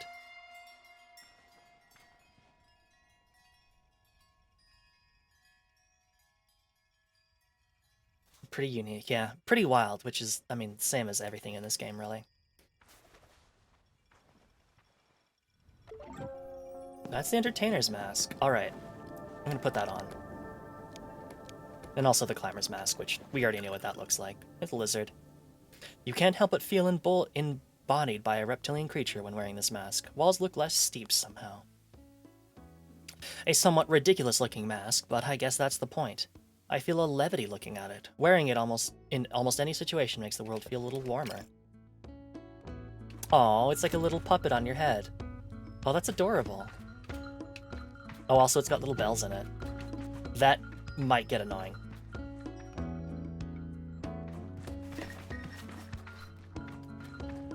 That might not stick around for very long. That's physical objects for some reason magically pull out this guy's torso. It's very funny. Like, I was kind of expecting these to be, like, more handmade. But, not literally just pull out of a void. Weird. Well, we got a couple masks, so I'll take a quick couple-minute break, and then we'll be back, and we'll head to the final area we haven't seen yet. Be right back.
Hello, everybody. I am back. While we wait for everybody to come back, we'll go ahead and grab... Well, no, we'll save the masks for later. What we will do, though, is just get started on our journey.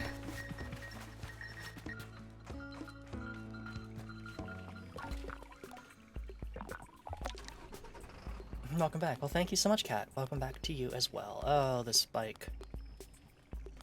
No, the scrapper bike front is just better. No.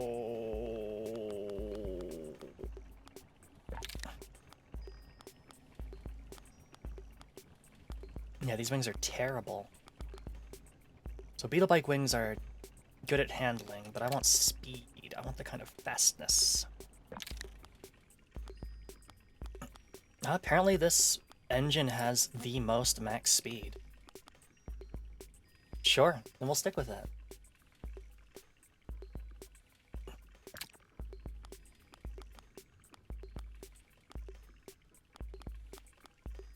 What are we thinking? Let's do a white. Actually, I feel like I do red a lot.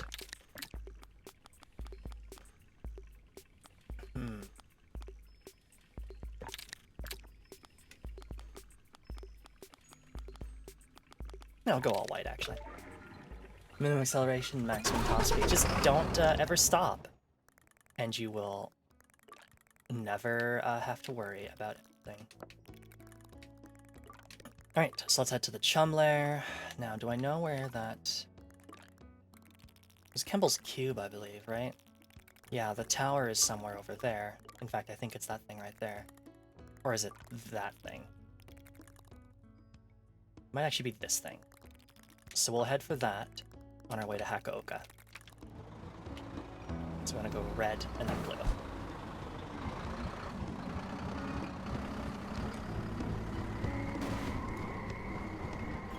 Oh yeah. We're going fast. Takes us a while to get up to top speed, but when we're going, we schmoove. We are schmoovin'.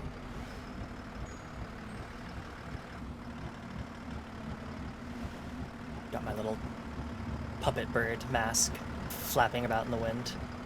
Very nice.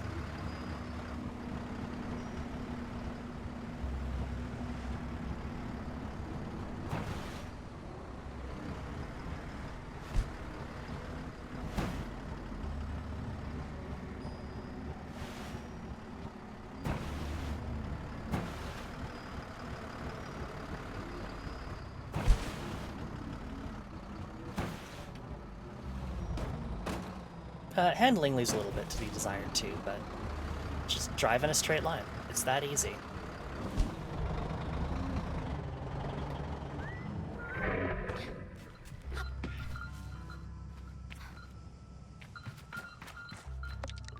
Okay, I know that sound is going to drive me crazy if I'm walking around all the time with it. Let's be a lizard for a little bit. Oh, the frill actually bounces around in low frames too. That's cute.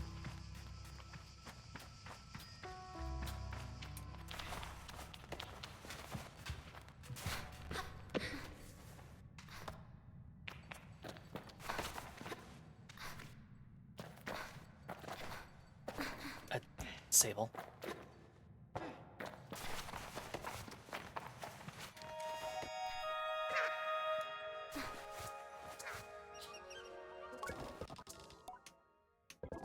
Welcome back, Sable. The queen wriggles as she greets me silently. You've brought more of my children home. This is a true kindness. Us chums are not often on the receiving end of such thoughtfulness. Your dedication to us is truly a boon. Although my face is covered, I'm sure the queen can feel my immense smile. What a genuine smile you have. Oh, stop. I'm getting emotional again.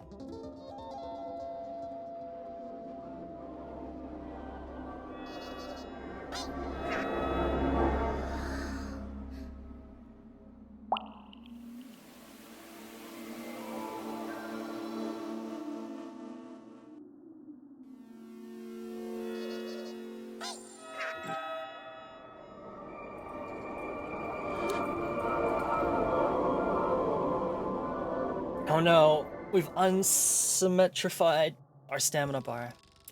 The queen coos at her brood. They do seem happier here, although I'm not sure how I tell. I feel even stronger now with another one of the queen's tears. Another 20, please. I have 8 on me, so almost halfway there again.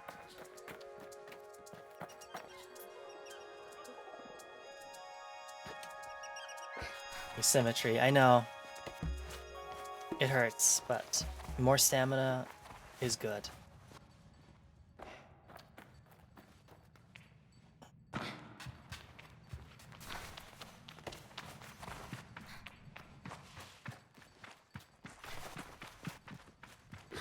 We almost certainly have enough stamina now to get to the top of this hill. Is there anything on the top of this hill? Who knows? But let's find out.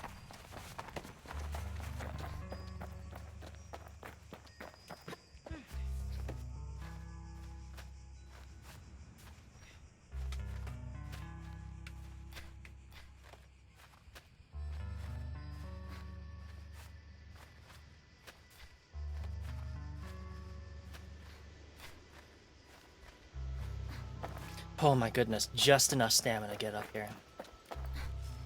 No, probably should wait and let this recharge.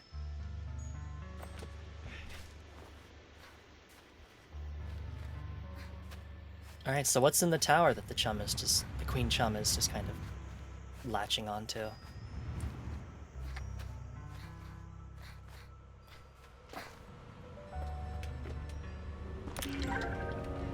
Money!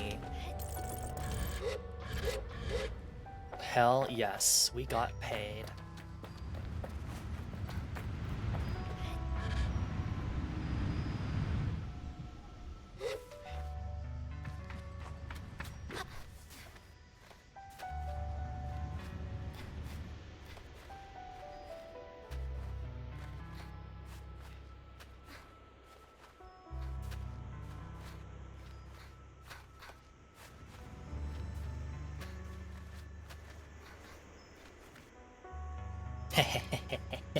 Mountain goat techniques. Climb on the thinnest piece of geometry just to stand up. And so I reset my stamina bar. And that's a chum egg. Do I think there's one on the other side? Might as well check. We're here. I don't think so, though. Nope. Your controller actually kind of vibrates when you're close to one, which is neat. But, so yeah, no vibration around here, so I think we're done.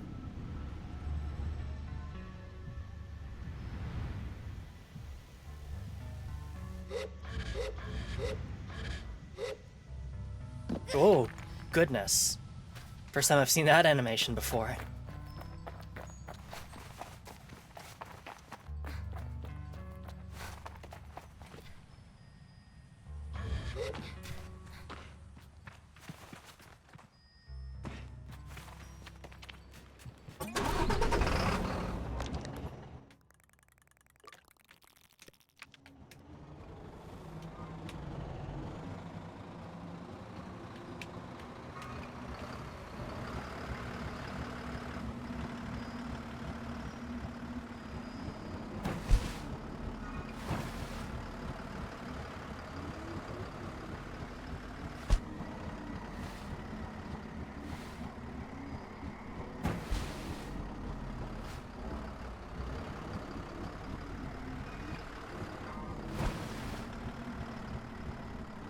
We're really curious to see how what the bikes look like in Hakaoka. Can we reach top speed at the top of the graph? Who knows? Also can't forget about those, like, boat parts that we found at a merchant, but I didn't grab because I didn't have the money for it. And turning my hover bike into a boat sounded kind of funny, but not enough for me to want to spend a bunch of money on it. It's interesting that all the parts are, like, I guess they have different, like, costs, but some of them are just straight up, like, better than others, and that's kind of interesting. Like, some parts are just kind of worse than your default starting ones. And you don't know until you go to a fix-it, but I guess that's life, huh?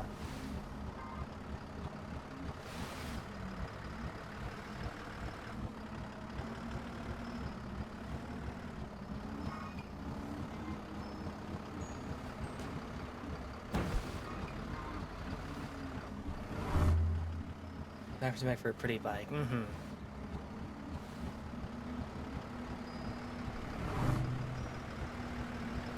Alright, gun it, top speed. Come on, Simone, you can do it. Yeah! Atta girl.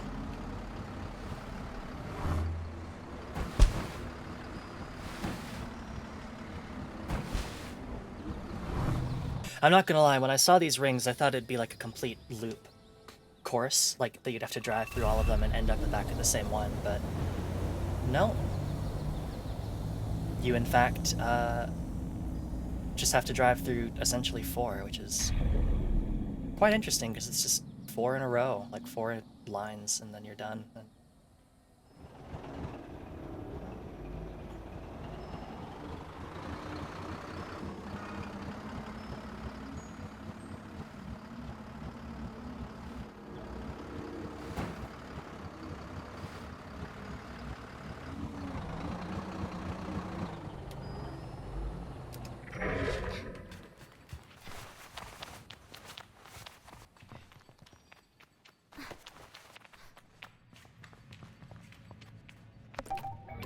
And there is a second artifact.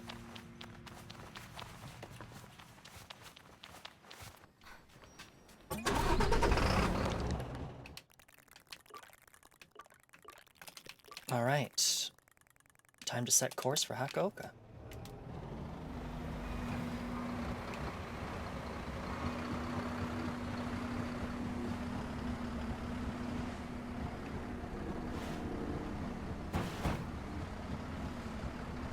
To figure out what I was supposed to do with it up there. Oh, same. I actually did the exact same thing. I glided onto the top and I saw the chum and I was like, is that really all there is? And then I think I tried to activate a couple of the rings, but I didn't, like, go through all of them, so I just kind of sat there. I was like, I don't know what I'm doing with this. Maybe I'm missing, like, some sort of lore or something to activate them. Ooh.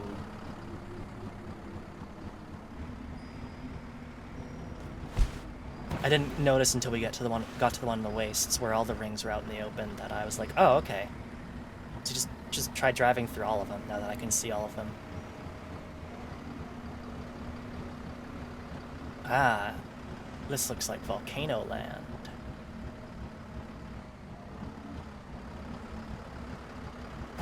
Oof.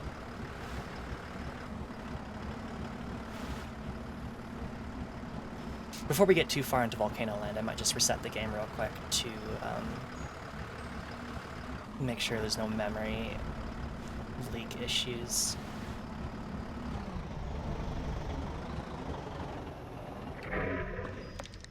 Because I can kind of feel the game chugging a bit, so let me just do a couple things to make sure that it doesn't chug anymore.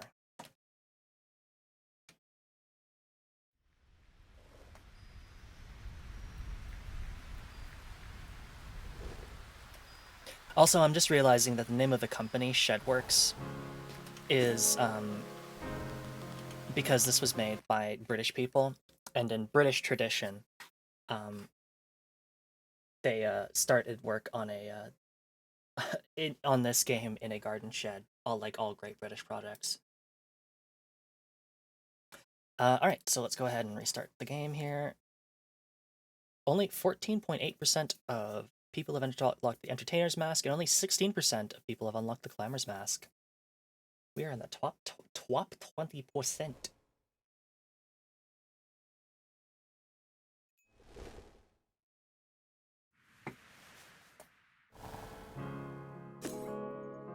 Alright, back at it. And also, welcome back, Ocean. Good to see you. And I took a look at those doodles, and they are very fantastic, and I appreciate all the different mask designs you've been working on there.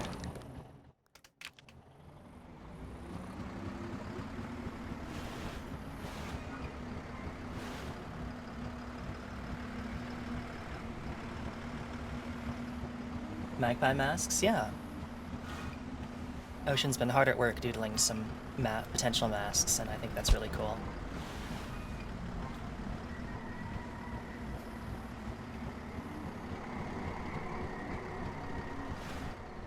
And if you do end up posting that doodle page on your Twitter, I will retweet it. I just didn't want to share it without you uploading it first. Even though I do think it's very cool. Oh, we're past the blue mark. I'm not gonna lie, I haven't seen the cartographer or anything. Ocean is a very cool artist. Ocean is just the best.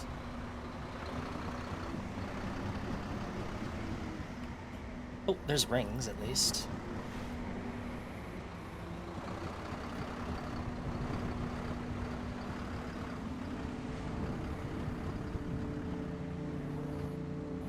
Sketch ideas kind of page. That's totally fair.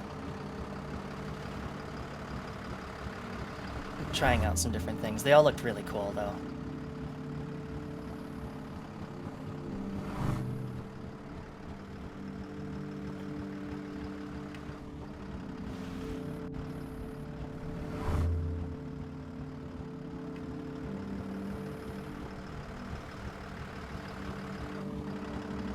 Oh, there's the cartographer. Whoa, what the heck is the cartographer docked onto?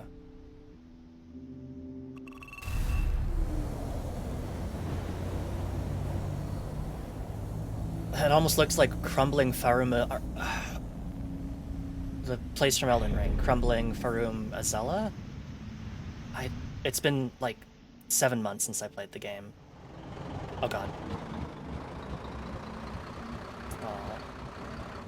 Well, you deserve it, Ocean. Alright. Look at that! What the heck is that? We're definitely checking that out once we grab that key.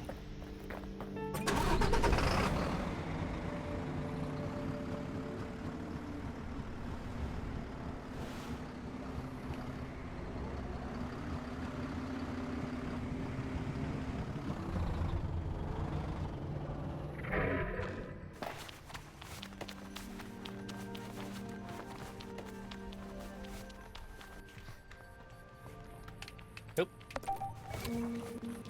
That's 3 rings. Not bad. Alright. Time to head to blue.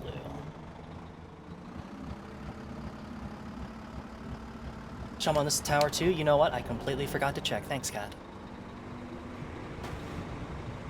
Oh! I meant to do that. I absolutely meant to do that cool trick. 100%. 100% intentional.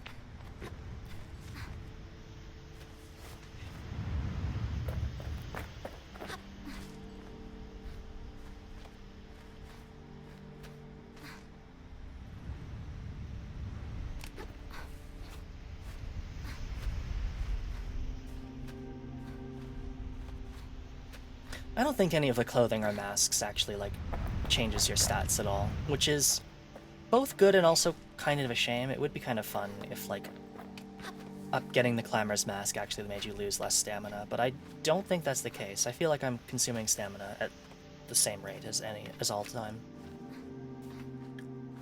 It's just a mask to prove that you did it.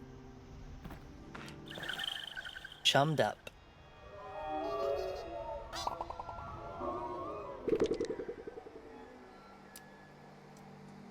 What about chums when planting themselves into the ground? So is there still a chum left over then? And it's just offering me its baby? Is that what's going on? I guess so. Or maybe the chum just splits in two or something and leaves behind the old body. I'm not exactly 100% sure on chum biology.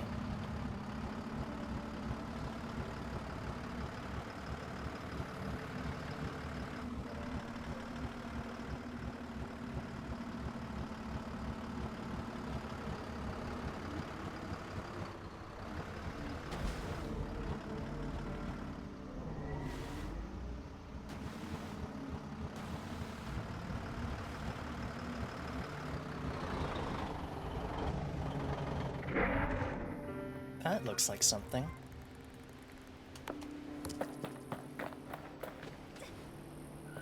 They redo their life cycle like a jellyfish. That's entirely possible too. Like they offer up the old, like they shed the old body and then they're in an egg, and then we're bringing all the reborn babies to hang out together in a big chum-boree.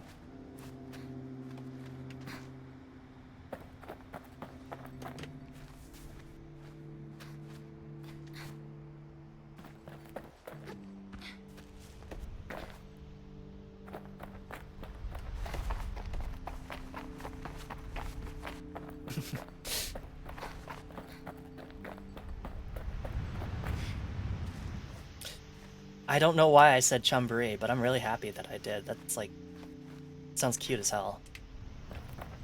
Just imagine all those little chums playing violin, having a good time, square dancing, all the things that you do at a jamboree that I totally know what those are. Wow, look at this place. This is cool, except the fact that I'm clipping into the thing I'm trying to climb up. Look at this. This is cool. This is cool as hell. My goodness. Breath of the Wild right now. Yeah, Breath of the Wild, or like, you know what it reminds me of for some reason is the place in Elden Ring where it's like surrounded by tornadoes and just kind of like floating in the air and like precariously. That's what this reminds me of for whatever reason.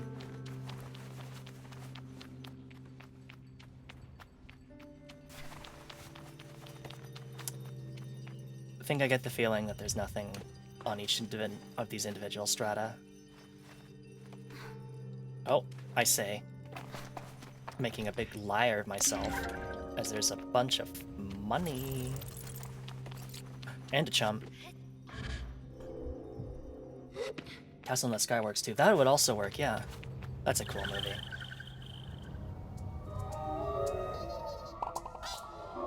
Lots of floating cities. Walk past the chest on the outer level, actually. Oh no.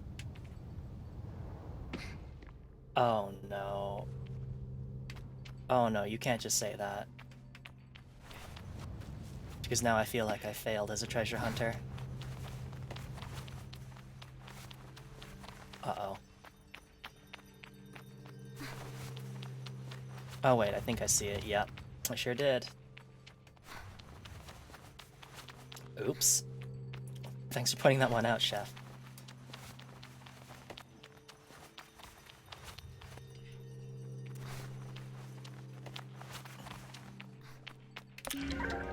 More money, my goodness.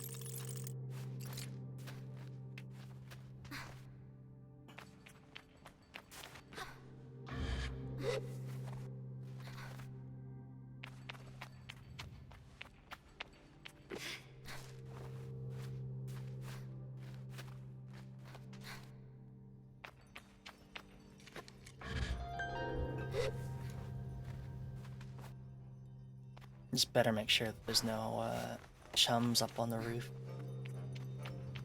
Doesn't look like it.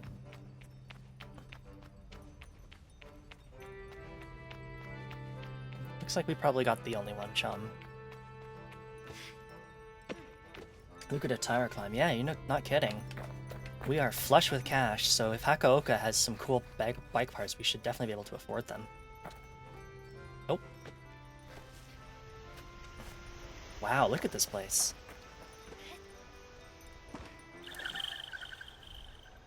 Spider near your food? Oh no!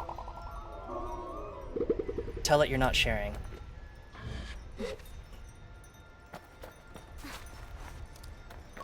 The cartographer greets me slowly, like they're not sure if I'm really there or not. What? Oh, right. Hello. You've come a long way, haven't you, Glider? Their voice wavers a bit. Welcome to the Black Sea, Hakaoka. I ask if they're alright. Better than alright. I'm brilliant. Can I buy a map? Oh. Oh, that's so cool. Cartographers don't tend to use hover bikes, so the technology used in this novel and practical design is somewhat unusual. I don't know why I bought that badge. There is literally no reason for me to buy that badge, but oh well. They respond like I should already know what they're about to say. Of course, you'll find shelter at Seven Sisters Station. Not sure if you'll find any sisters, though, let alone 7 of them. They look up thoughtfully. Oh, Glowworm Cave is a magical place. You must make some time for it now that you're here. Weird as anything. You'll love it. And there's something really special about the Crystal Plateau, though I wasn't able to get my balloon out there. It doesn't mix well with lightning, you see.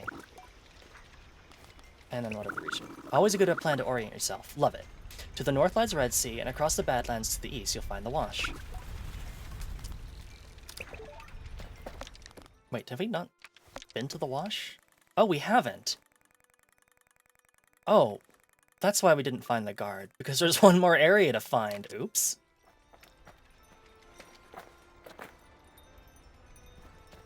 Glowworms, yeah. Oop. That looks important. And that must be the crashed ship. And that is something. Alright, let's get started.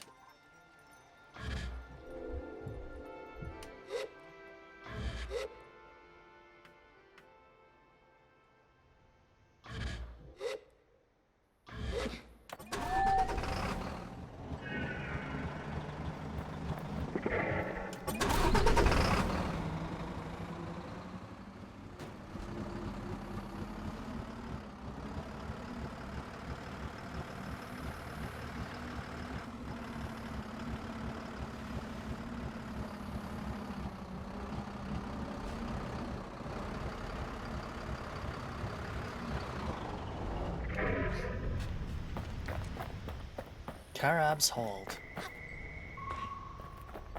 Spooky. Oh. Chum spotted.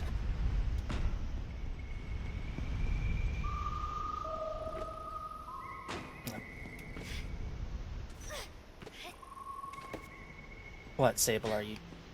There you go. We'll climb that.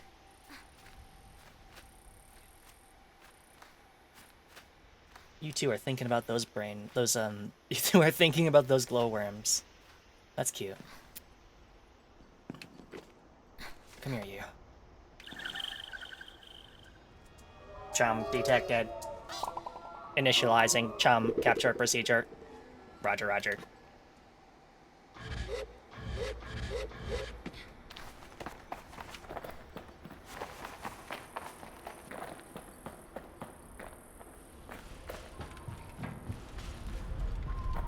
Oh my goodness.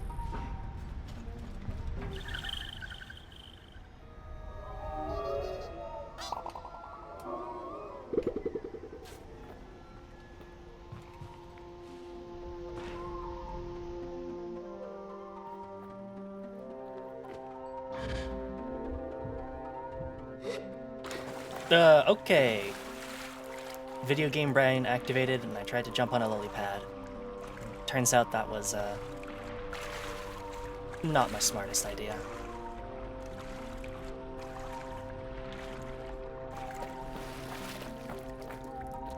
They're like the fishermen with their little silk lines. Makes sense. I don't actually know that much about... Oh, God. Not a fan of you. But...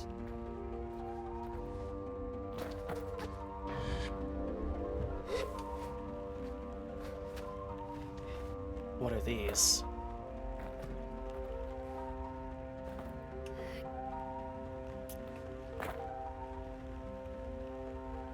Okay.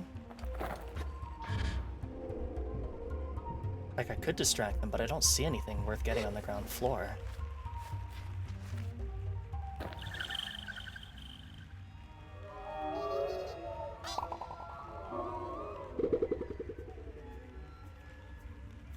Unless I'm supposed to, like...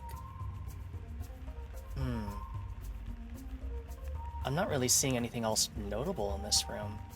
Maybe the idea is to, attract the ants together, or something. I don't know.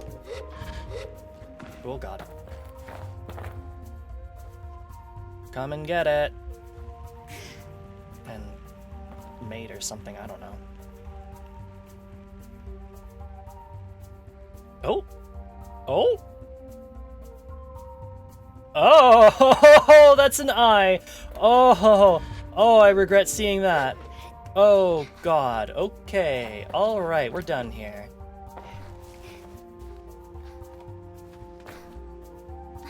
I want no flashbacks to Northern Journey, thank you very much. We're out. We're gone.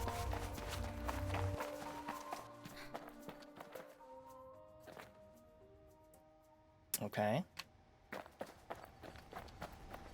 So... like, apart from all the chums, was there a point to coming here? I feel like I've missed something with that room, but also I don't know that I want to stay in there. That room gives me the heebie-jeebies.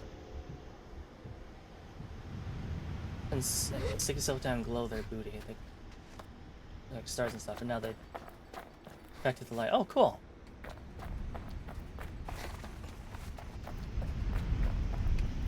So they can produce silk like a silkworm almost can.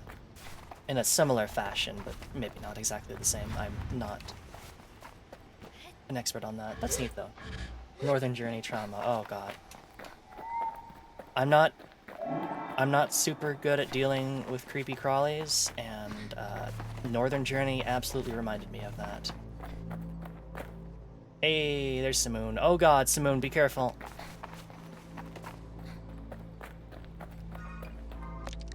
Alright, so we've got a lot of choices.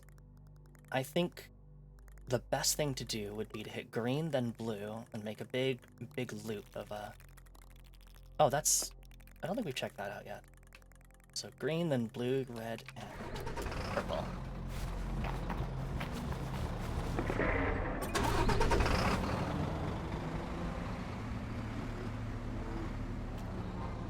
That looks like something I could pick. It's not, it's just a very colorful plant.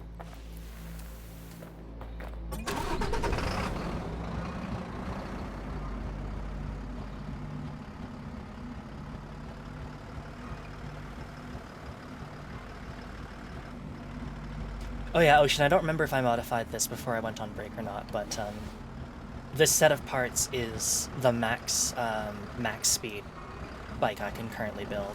Because apparently this big spinny engine has the best max speed out of all the bike parts I own. Which is very funny to me. But yeah, it doesn't have very good acceleration, but once we get up to speed, we go pretty quickly.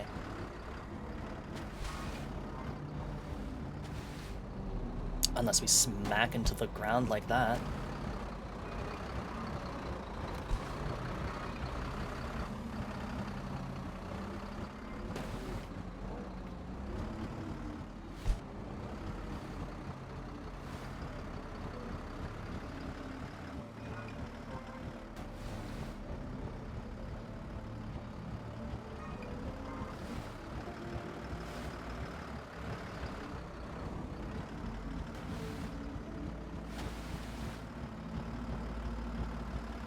Top speed spinner yet. What the hell is that?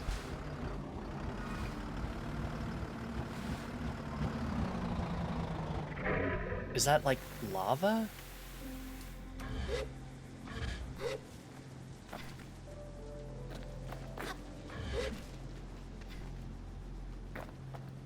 Whoa. How close are we to green? We're right on top of it. Alright, well let's try to find a way up to the top then. It's a glitch that it's going sideways.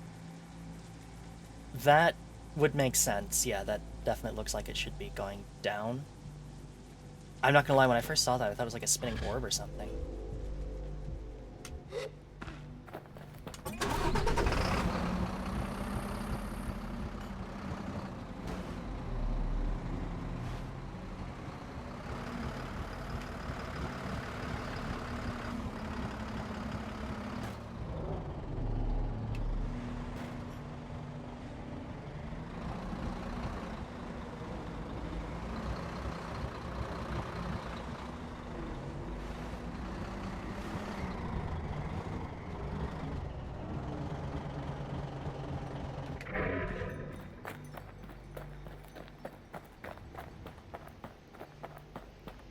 Hmm.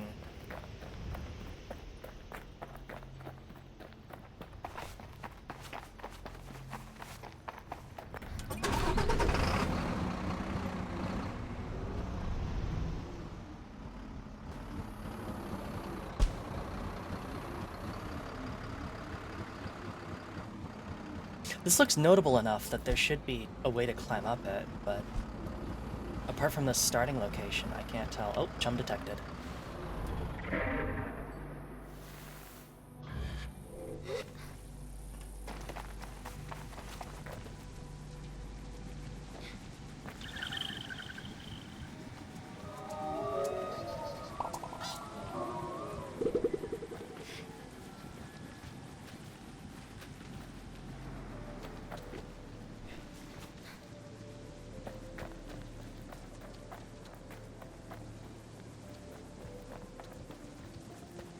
Looks like battery acid or something. Very spooky.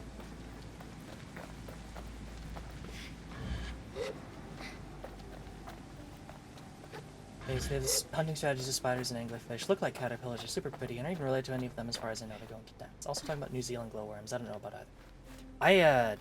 I mean, I don't know about like any kind of glowworm, so I will defer to you. But that's cool. I mean, they sound like really interesting insects. They have a lot of different things about them that sound like they make them unique.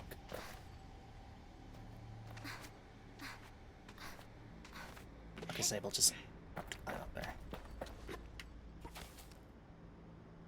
Alright, so what the heck is at the top here? Wow, it's more battery acid.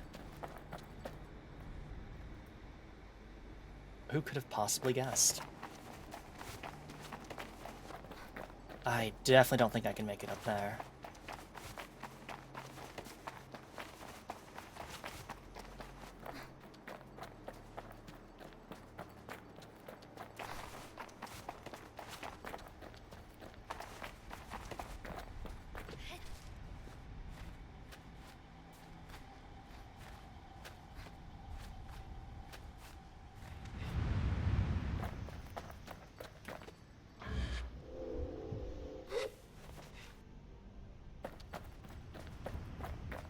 Oh, there's like more of a caldera at the top. But I really don't think I can climb up there. There's no way I have enough stamina to make that. I'm pretty sure, at least.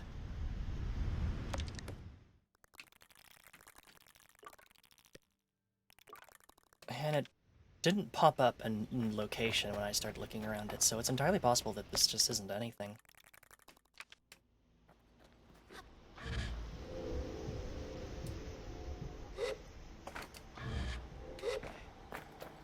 We can check around the other side of the volcano. Oh!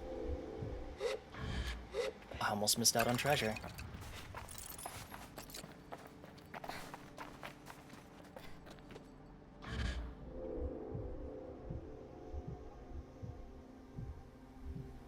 Yeah, I get the feeling that there is not really much else to see here.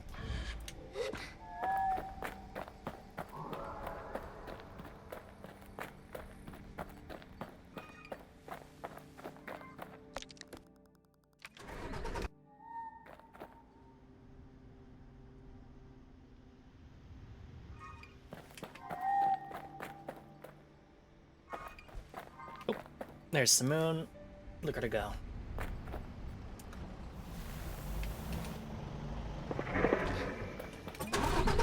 Alright, Simoon, we're off to blue.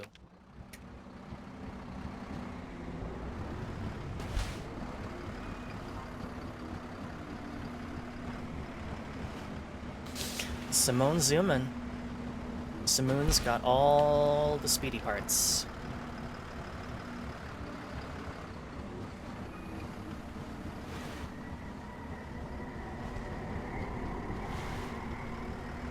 One thing I was kind of hoping, as we get further into this game, is like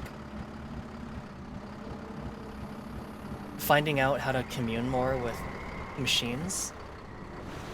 Like, they make such a big point of it, like, in the beginning, and then it kind of just gets dropped. for the rest of the game, as far as I can tell. Like, you don't really talk to your bike, or the mechanists that you meet never, like, make a point of mentioning it, except, I guess, like, the first one, who was like, yeah, you're late because, like, Simoon was, like, ready to go, like, days ago. And, like, that's fair. Ooh, okay. Speaking of places that look like they're from Elden Ring.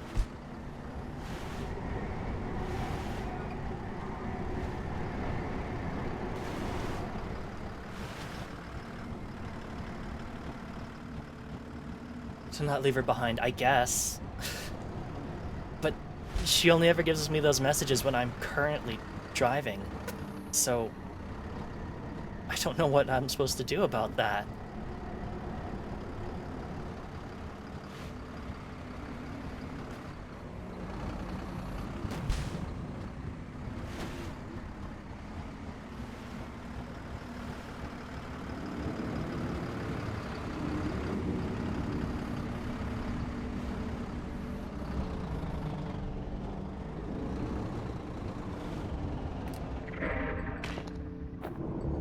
Just here's how to easily find your bike next time. I guess? It feels weird to me. I didn't spend all that much time without my bike. I wasn't, like, wandering around on flat ground for a while. I just don't really get why the tooltip pops out at that exact moment. But, I appreciate the message, at least. I would definitely feel very, very silly if I was playing this game and walking everywhere, because I couldn't figure out how to get my bike.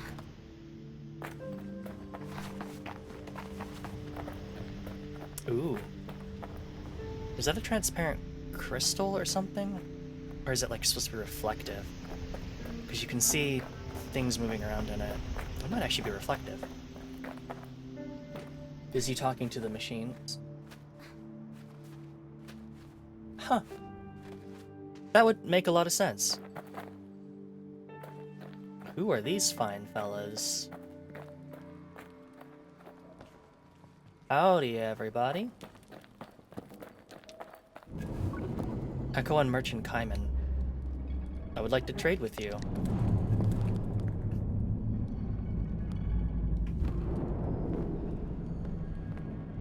can buy lightning crystals.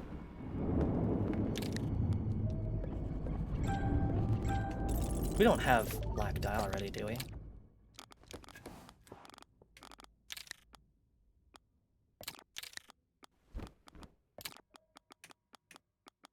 We do not.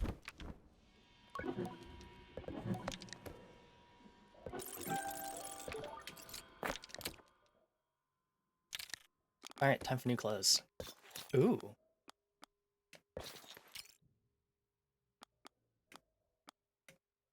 Oh, and then there's like a blue underhood. Looks like we got little wings. Tell me about this camp. They don't seem interested in answering my question. The silence is tense and uncomfortable. I came here years ago. The plateau. It calls to be studied. Their voice is slow but deliberate and thoughtful.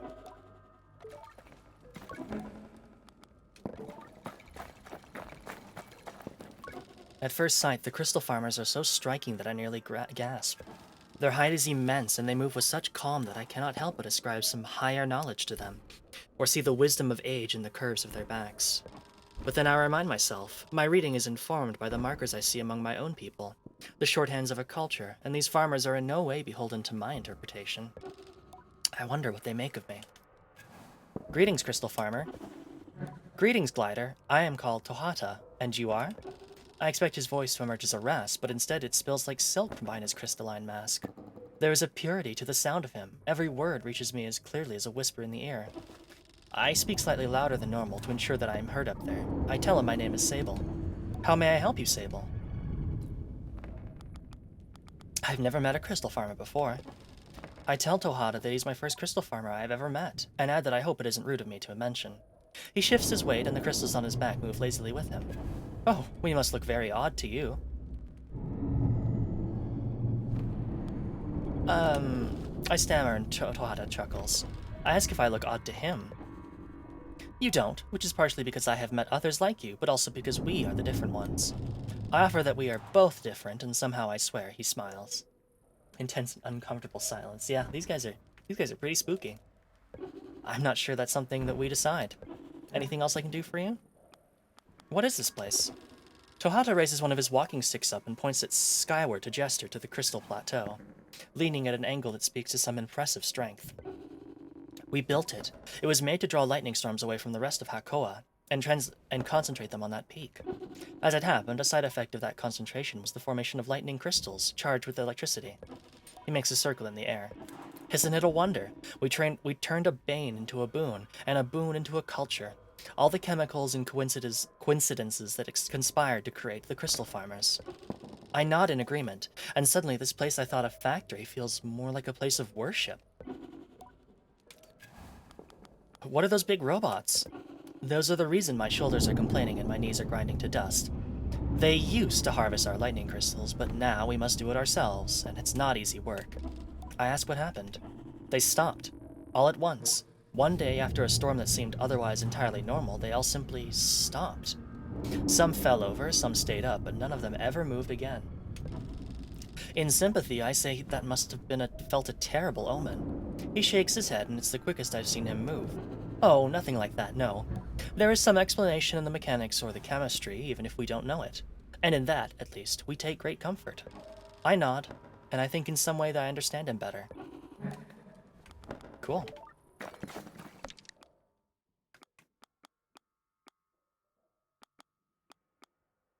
Oh yeah. If we're gonna have these cool things, we might as well at least be like, get the eyes going.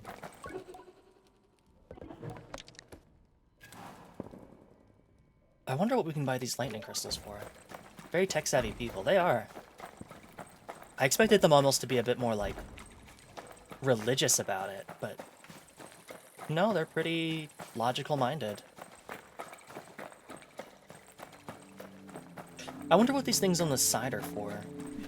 Like, it looks like you could hang... Maybe you hang, like, extra bags of crystal or something on them? Like these little things with the knobs on them? Maybe that's what it is.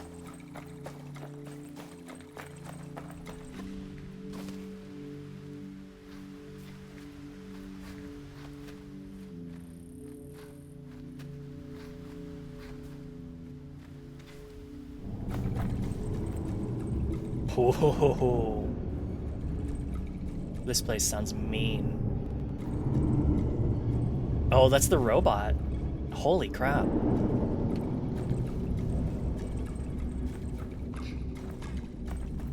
Okay, so these crystals are actually reflective. Cool.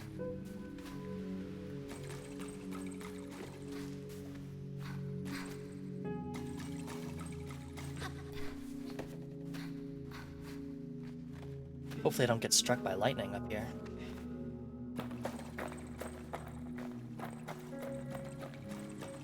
There's another one of the robots. Damn, they're huge. I wonder what it would have taken to build robots that big.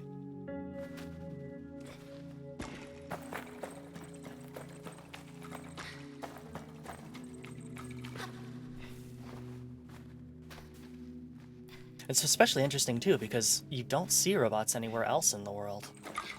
Except maybe, like, the postal boxes, I guess. But, like, no kind of, like, automated workers or anything.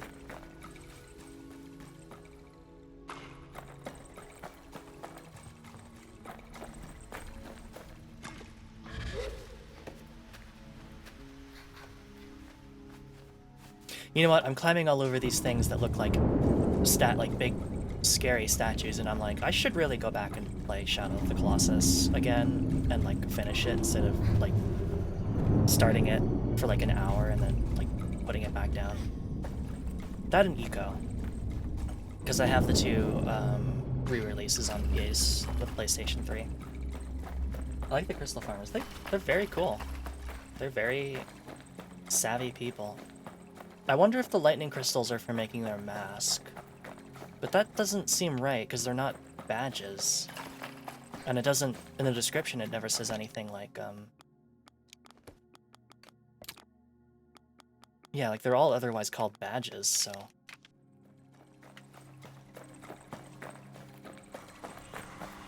I don't know. Curious to know about their, electrical storm. The electrical storm that knocked out all their robots. I wonder if that's what happened to the spaceships forever ago. That would certainly explain, like, that there's something to do with, like, it knocks out all technology or something. Oh, what, Sable? What are you doing?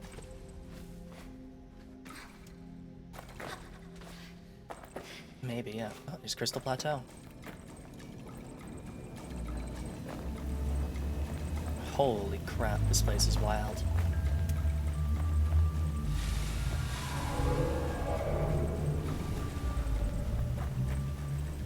Disrupts electronics, yeah.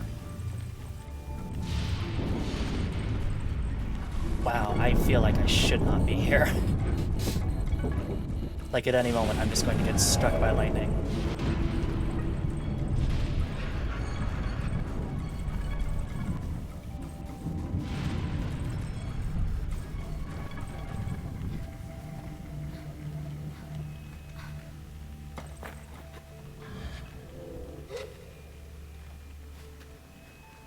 Uh-oh, Sable. Please.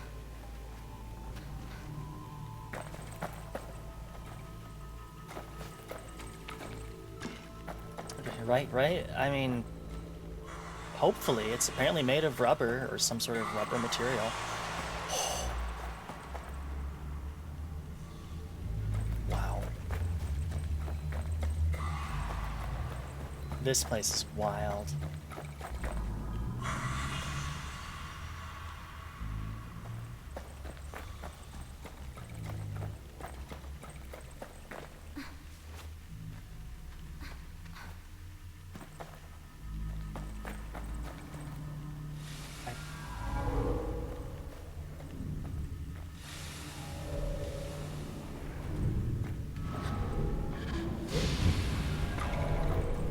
Wow.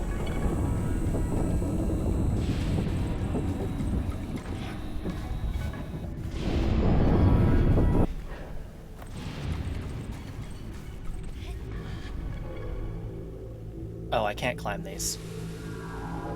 Okay, well there goes my idea to, like, climb up and use the crystals as resting spots.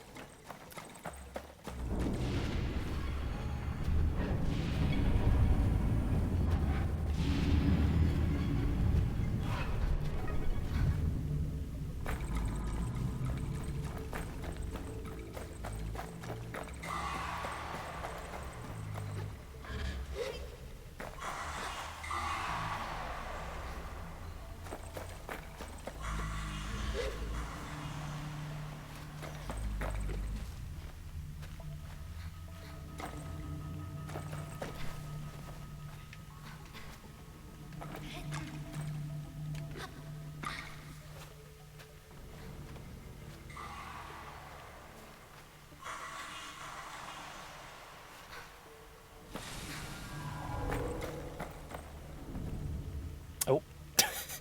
Look at that one chum.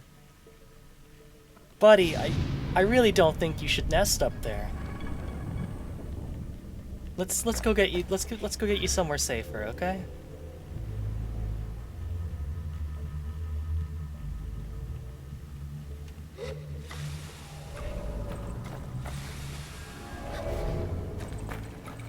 Bravest chum in the world, Zuko the chum. Certainly does seem like the bravest chum in the world. I cannot imagine I would want to nest here. Oh, wow.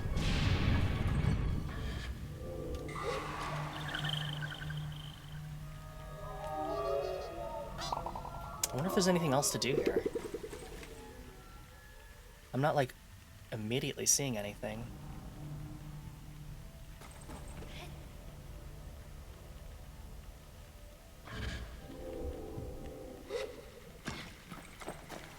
None of the buildings seem to be open, and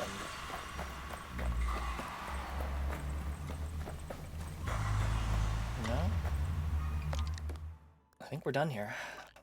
Onward to red.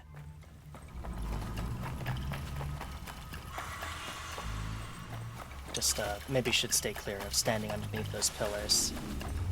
Just in case. You want the money from selling them? Oh!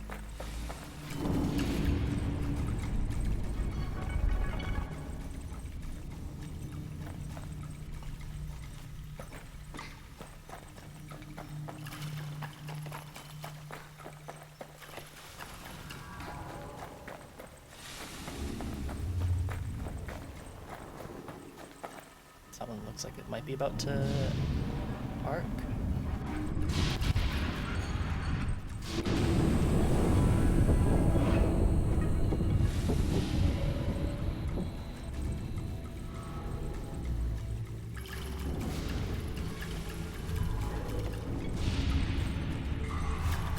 Oh, I see them.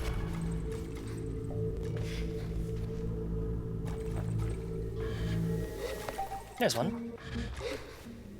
Achievement unlocked. Glider on the storm. Ha ha. Very funny.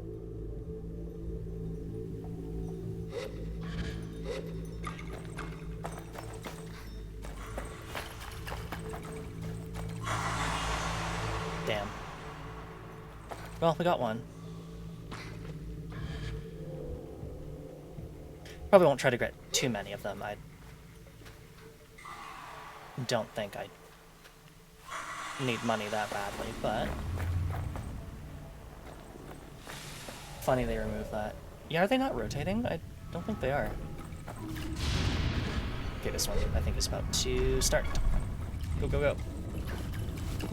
Yeah, they don't rotate anymore. I wonder if that was like too difficult or if it was too janky. Obviously, without having seen the original, I have no idea.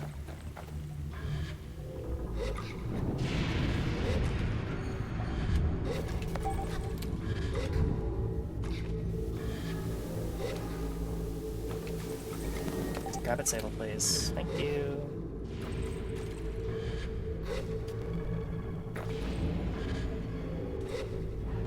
Oh, Sable.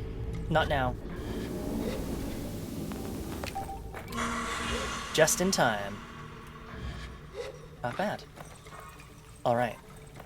I think with a couple crystals in hand, we'll go ahead and move on to a new area. I appreciate you reminding me about that, or telling me about that, because I didn't notice the smaller crystals that I could pick up until you told me about them. Thank you, Chef. I appreciate it. Where am I going?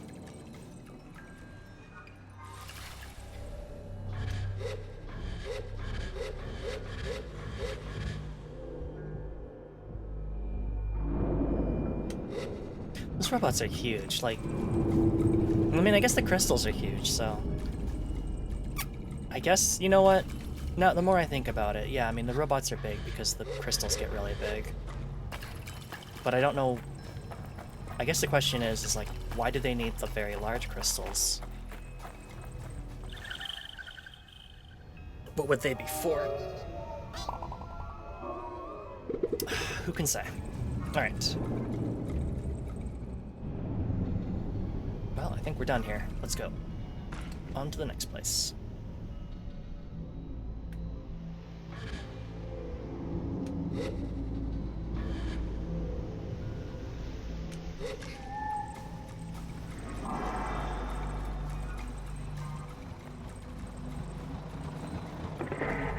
There's like 2,000 guys with backpacks, I think. Yeah. Which I guess is why they're complaining and like hunched over, but... It's weird to see that level of mechanization in this game when everything else is fairly like low-key or like existing off of already existing architecture. Or like the atomic heart, which just looks like a repurposed ship reactor or something. Speaking of ships, I think that's our next destination.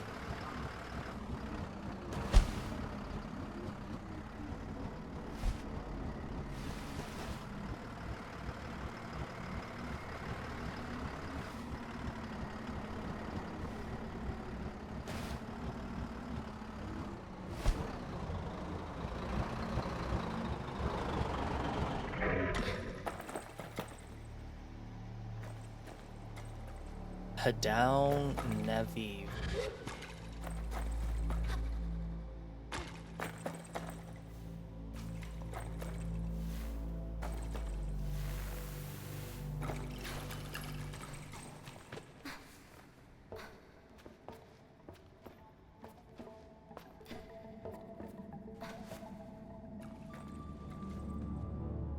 Alright. Let's get to salvaging. Salvaging chums, that is. I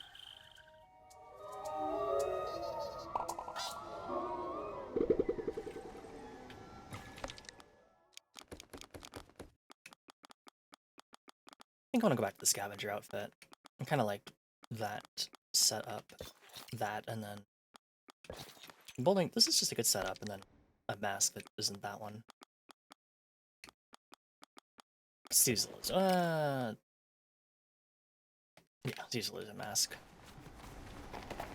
Volume warning.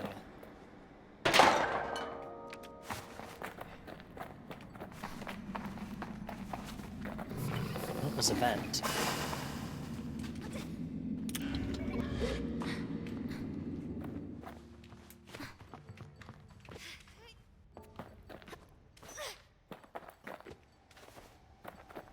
What's in here?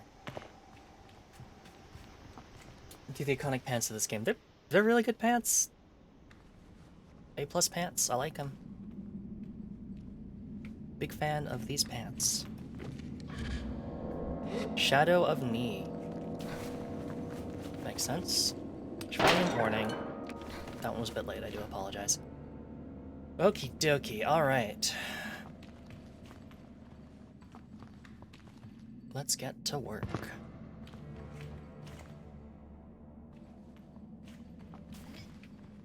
I don't think I can throw this.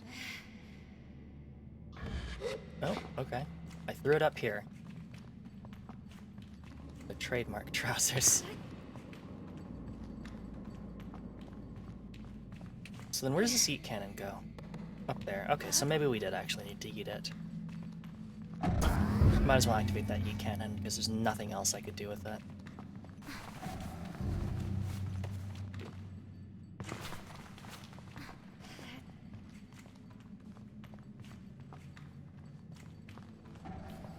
There's a sideways heat cannon.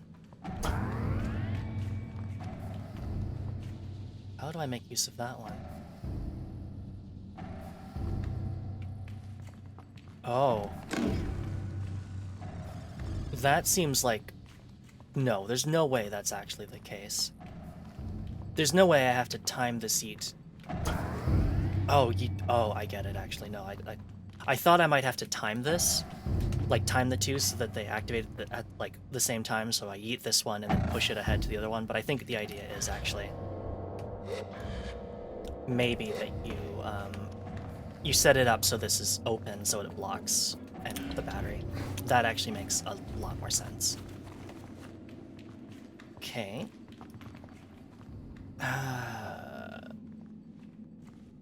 Oh, I do have another battery. This one takes a while. I think I've got it.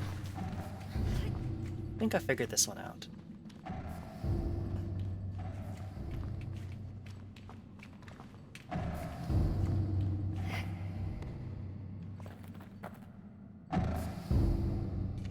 Bonk.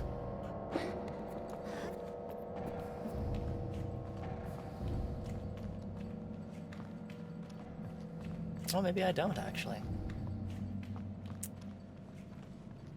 You have to use like 4 batteries to shoot 3 batteries to shoot 2 batteries. Oh dear. That sounds complicated.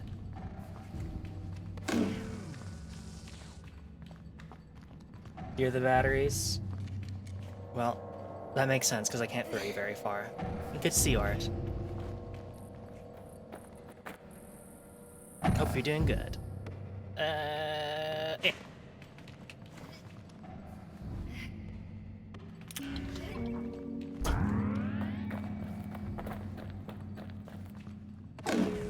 Oh, that's apparently complete.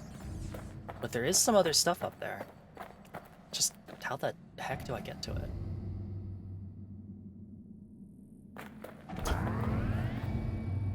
I guess I see a way. Yeah, I see a way. Okay. Well, might as well get the, Actually, can I come back up there? Oh, yeah, I can. I definitely can.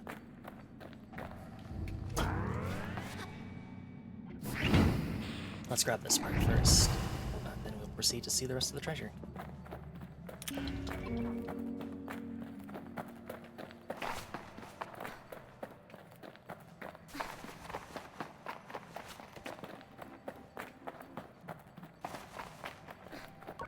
I say hello to Saren. You have unread messages, Sable. Here are your unread messages.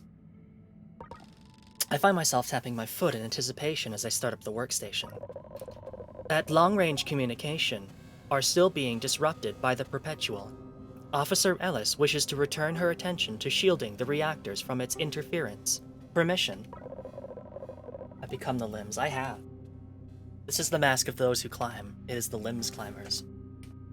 Granted. Siren, I want you to stick with the comms array and see if you can't squeeze something out without it being bounced back. Yes, Captain. Well, we might as well get all the terraformers up and running then, right? Deacon, if you don't shut up about the terraformers. He lets it hang in the air, but goes on before he can finish what I can only assume would be a very pointed threat. If you hadn't been running your mouth, we'd still be in orbit negotiating a landing with this godforsaken planet. We can't even breathe the air out there, and all the more reason to start terraforming now. What is your point, Captain?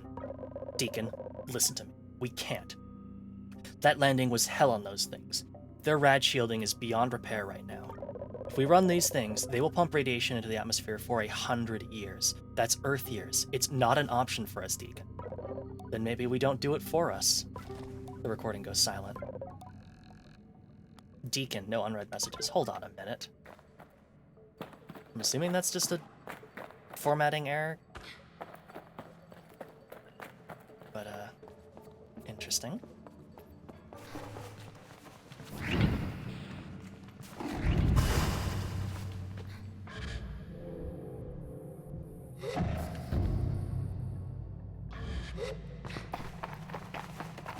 Oops.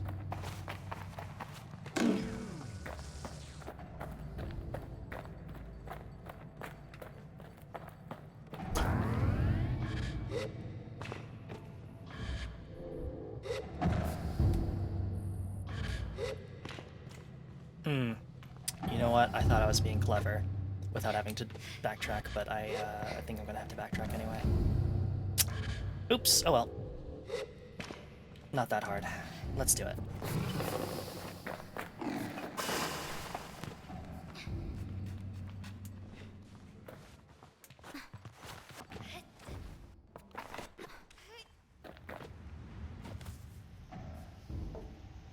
Oh wow, have we really been live for 3 hours? Because it doesn't feel like it.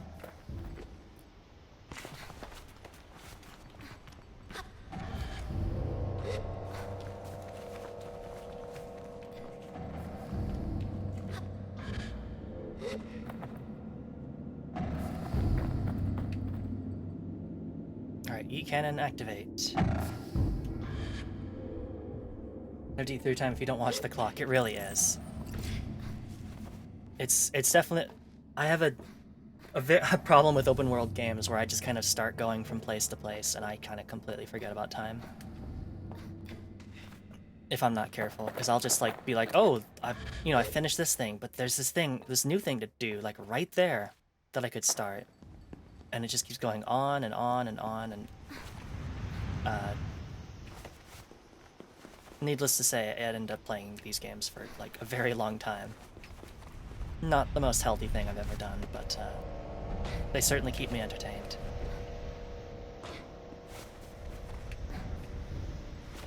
Okay, I don't think there's anything other than a chum on the wings, so we are free to jump off and grab that chum.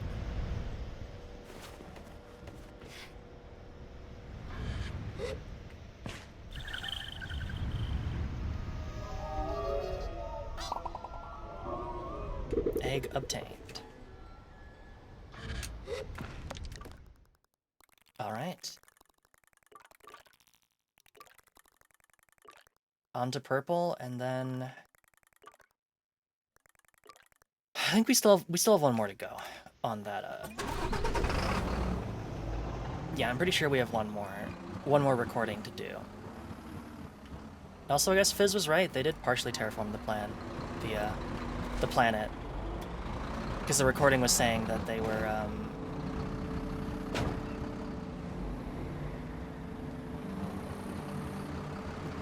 was saying that like you can't. It would take 100 years to do, but like the atmosphere isn't breathable. So, if you're watching this later, Fizz, you were right, and I acknowledge that. All right, on to purple.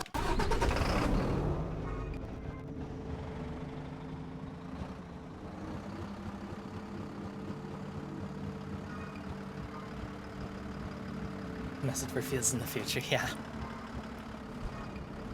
Press X to get off.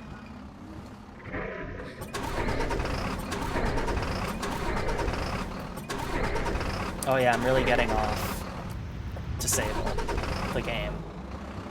Har har, har har. You can Sable their way into the message. Nice.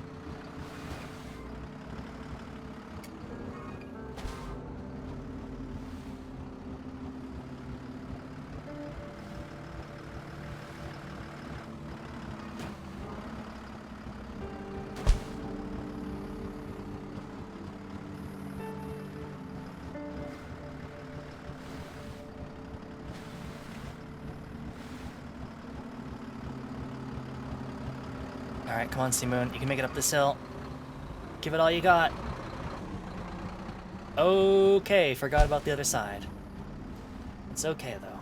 Simoon's a champ. And we made it to the village.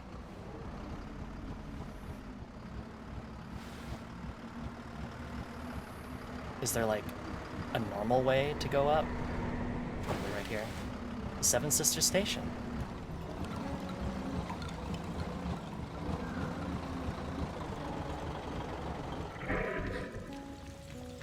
The machinist is a slow mover, intentional in every action. As I approach, she crosses her arms and tilts her head back, looking me over, evaluating. I put a saunter in my walk that I might seem a little more casual than I feel. Her greeting is a silent tip of her chin. I give a nod back. What's your name? She has a voice like gravel. I tell her my name and she extends a hand in greeting. Zahara, what are you looking for? Do you know where I can find some glowworms? I don't, I'm afraid. The innkeeper might know. Ask for a machinist badge. She chuckles deep in her chest. Someone tell you we were giving those away? If you want a badge, I need to know you're somebody who can earn a badge. You've come to the right place. I can feel the smirk. She isn't mocking, though only entertained. Didn't even think twice. I like that. You ever been to Crystal Plateau? Yes. As casual as I can, I say I've seen the place. Huh, good. This'll be a breeze for you, huh? Another chuckle. Take a ride out there and harvest me some lightning crystals. You get me 3 of them, you get a badge, and I get to finish the parts I'm working on. I nod and go, but she clears her throat to stop me. Before you go, you done this before? I've harvested other things. I tell her I've harvested other things. She doesn't ask me what sort of things, so I needn't tell her it's only root vegetables, and I think that's best for everybody. Gotta go see the cartographer piece? Oh, absolutely, yeah, we'll see that. It's a dangerous job. Before you try it yourself, speak to the Tohata. He's the leader of the crystal farmers, man of experience, and a friend.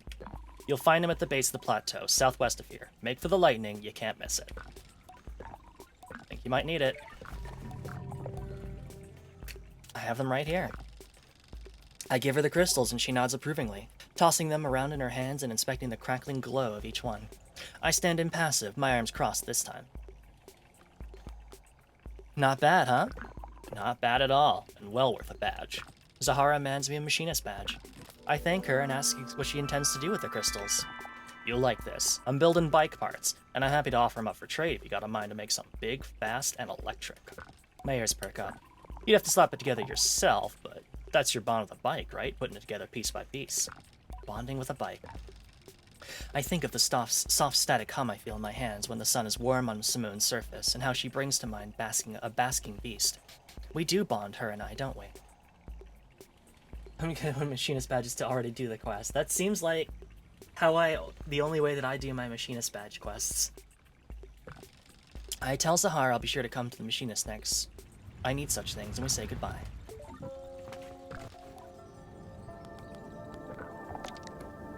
Oh.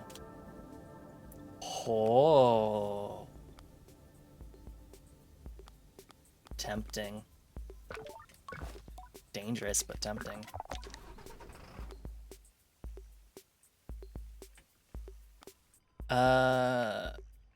We'll look at the balloon.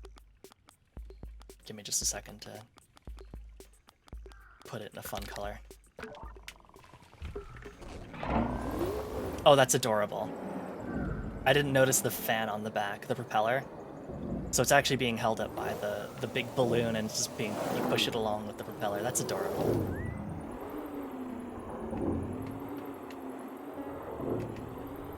Did you figure in the powder outlet quest sign? The machinist. All signs seem to point to him.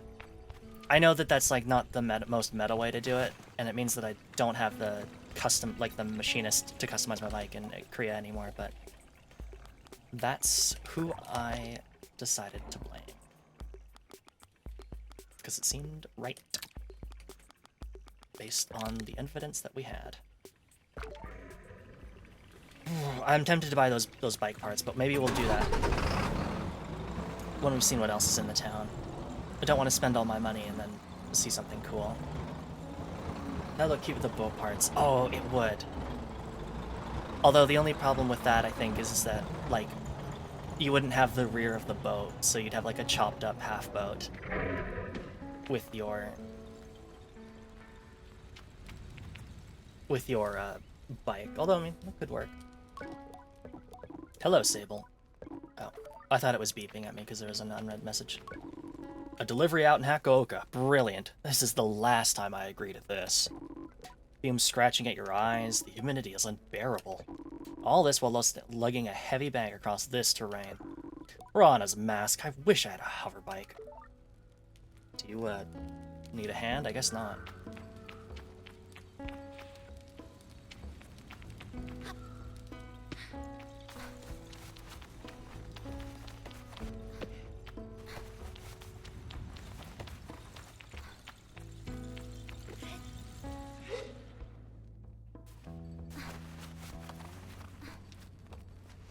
Hey, why are you in the corner? This is Afi, the innkeeper of the camp. What can I do for you? Have you got the time to help me with something? Do you know where I can find some glowworms? Yes, absolutely I do. There's a cave far to the south of here, just packed with the sinister little creeps. Sinister little creeps. I hate them. They're just, awful. But unfortunately, they're of use sometimes, so I've become quite practiced at catching them. I ask if she might be able to help, and the response is a shudder. Absolutely not. But I can advise, you'll need to get them down from where they nest on the roof of the cave. To do that, look for sulfurous rocks lying around nearby. Do you want to write this down? I tell her I'm taking mental notes. Well, you want to look for sulfurous rocks and get them wet. They'll start smoking, and that should be enough to knock the glowworms out and net you your awful, slimy quarry. Rather than put her through more, I offer my thanks and move along. Still need help if you can. What do you need? I need you to gather some slicer beetle poo. Some what? I lean forward, assuming I've misheard. Slicer beetle poo. You know, food goes in, poo comes out. I tell her I know what poo is. I'm trying to grow more flowers these days, and you know what they say. Flower power, beetle poo. Who says that? Lots of people. The slicer beetles are fairly docile, but if you're going to get the poo out of them, you'll need to give them a fright. Jumping on their back usually does the job, but it takes some doing to get them to stand still. I'm sure you'll figure it out, and don't worry, it's not cruel. I think briefly about what I would call it if someone stood on my back and frightened me into defecation. Or, well, it doesn't hurt them. They're made of strong stuff, and they'll get over it. We've all been there, huh? Anyhow, I'll need 3 pellets of this stuff. There's a nest of them underneath Carib's Hold, southeast of here, so that's where you'll probably want to look. I tell her I'm on the case and say goodbye. Worms icky, poo equals power. You know what? Can't argue with that logic. Nope. Okay, so now we know what those things are. They're the slicer beetles, and apparently they're completely non-hostile, which, I mean, makes sense. Nothing in this game has been hostile.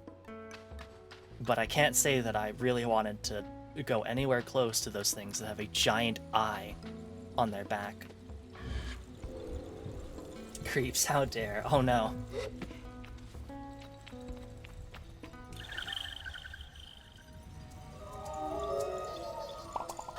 Oh, apparently there's a cave to the... was it southeast or something? Where am I? I'm not gonna lie, I'm gonna need to read that. Where the heck are these glowworms?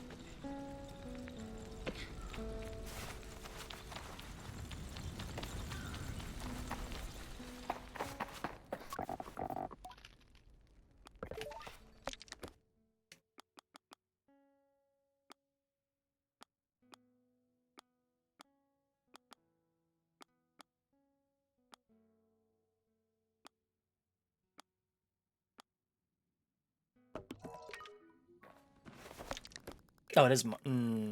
Oh. Oh, it is there. Huh, I didn't see the cave. I guess I should take a better look then. To the south, yeah. I just wasn't sure, like, southeast or southwest, but it turns out it's marked on my map. Well, that's very funny, because I could have sworn I did not see a cave, but obviously I missed it. Oh well. I think we'll go ahead and call it here. We've been playing for 3 hours and 20 minutes, and I should do my best not to go on too long because it's not great. And also, if I go on too long, my mouth, my jaw starts hurting because I've talked too much. So I think next week, well, we're gonna pick this up. We're gonna get these glowworms. We'll go back to Ekria, complete all the quests that we have ongoing there, and then journey to the final area, the Wastes. We might buy those bike parts too. They are pretty tempting. You know what? We'll do that right before. Let's buy those bike parts before we go. Thanks for the stream. Well, thank you so much for tuning in. I really appreciate it.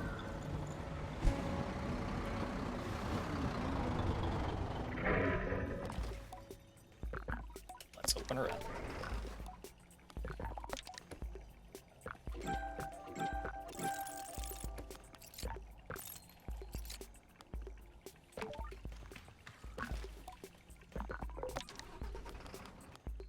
Ooh. Ooh. Ooh. Let's go with brown. I haven't done brown yet. Oh, yes. Oh, yes.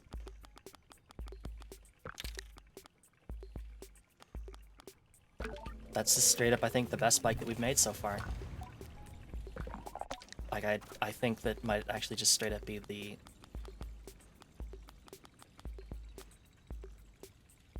Huh. Look at that. Look what's happening to my acceleration. Oh. Oh, it caps out.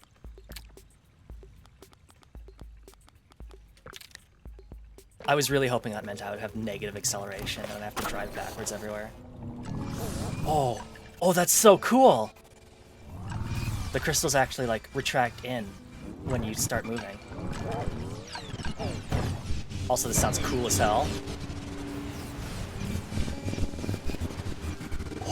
Oh, now this is a bike anyone would be proud of.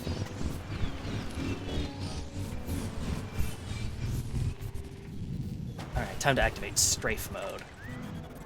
Oh, the crystals actually fan out into more horizontal pattern.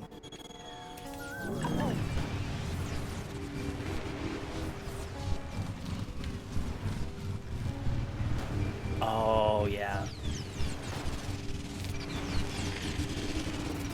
Look at that.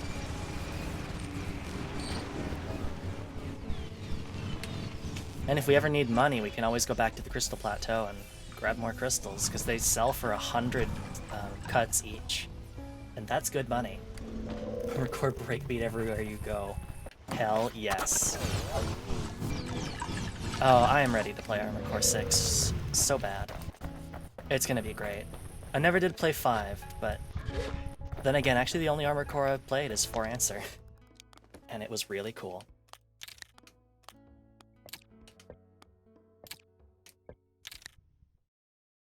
But all right, I think that we'll call it there for tonight. That's a really good place to end it on. We have a cool new bike for next time. Oh, I really like Sable. I think it is a very good game. Thanks for the stream, Ocean. Thank you so much for tuning in, Ocean, and thank you so much for all the doodles I've seen tonight. They're very cool. Enjoyed it as always. Oh, well, thank you. Sable is super fun.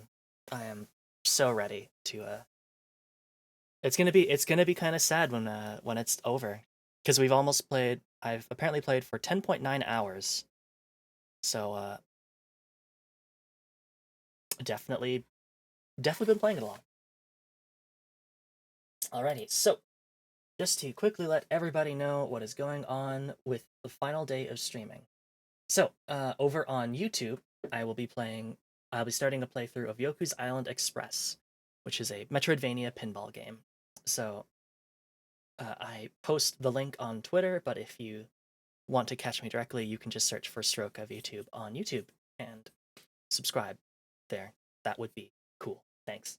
Anyways, so let's go ahead and see who we can rate. Let's go ahead and raid. Who do we want to raid here? Gotta do the plug. Yeah. It's unfortunate too, because I think sometimes people don't realize when I stream on YouTube.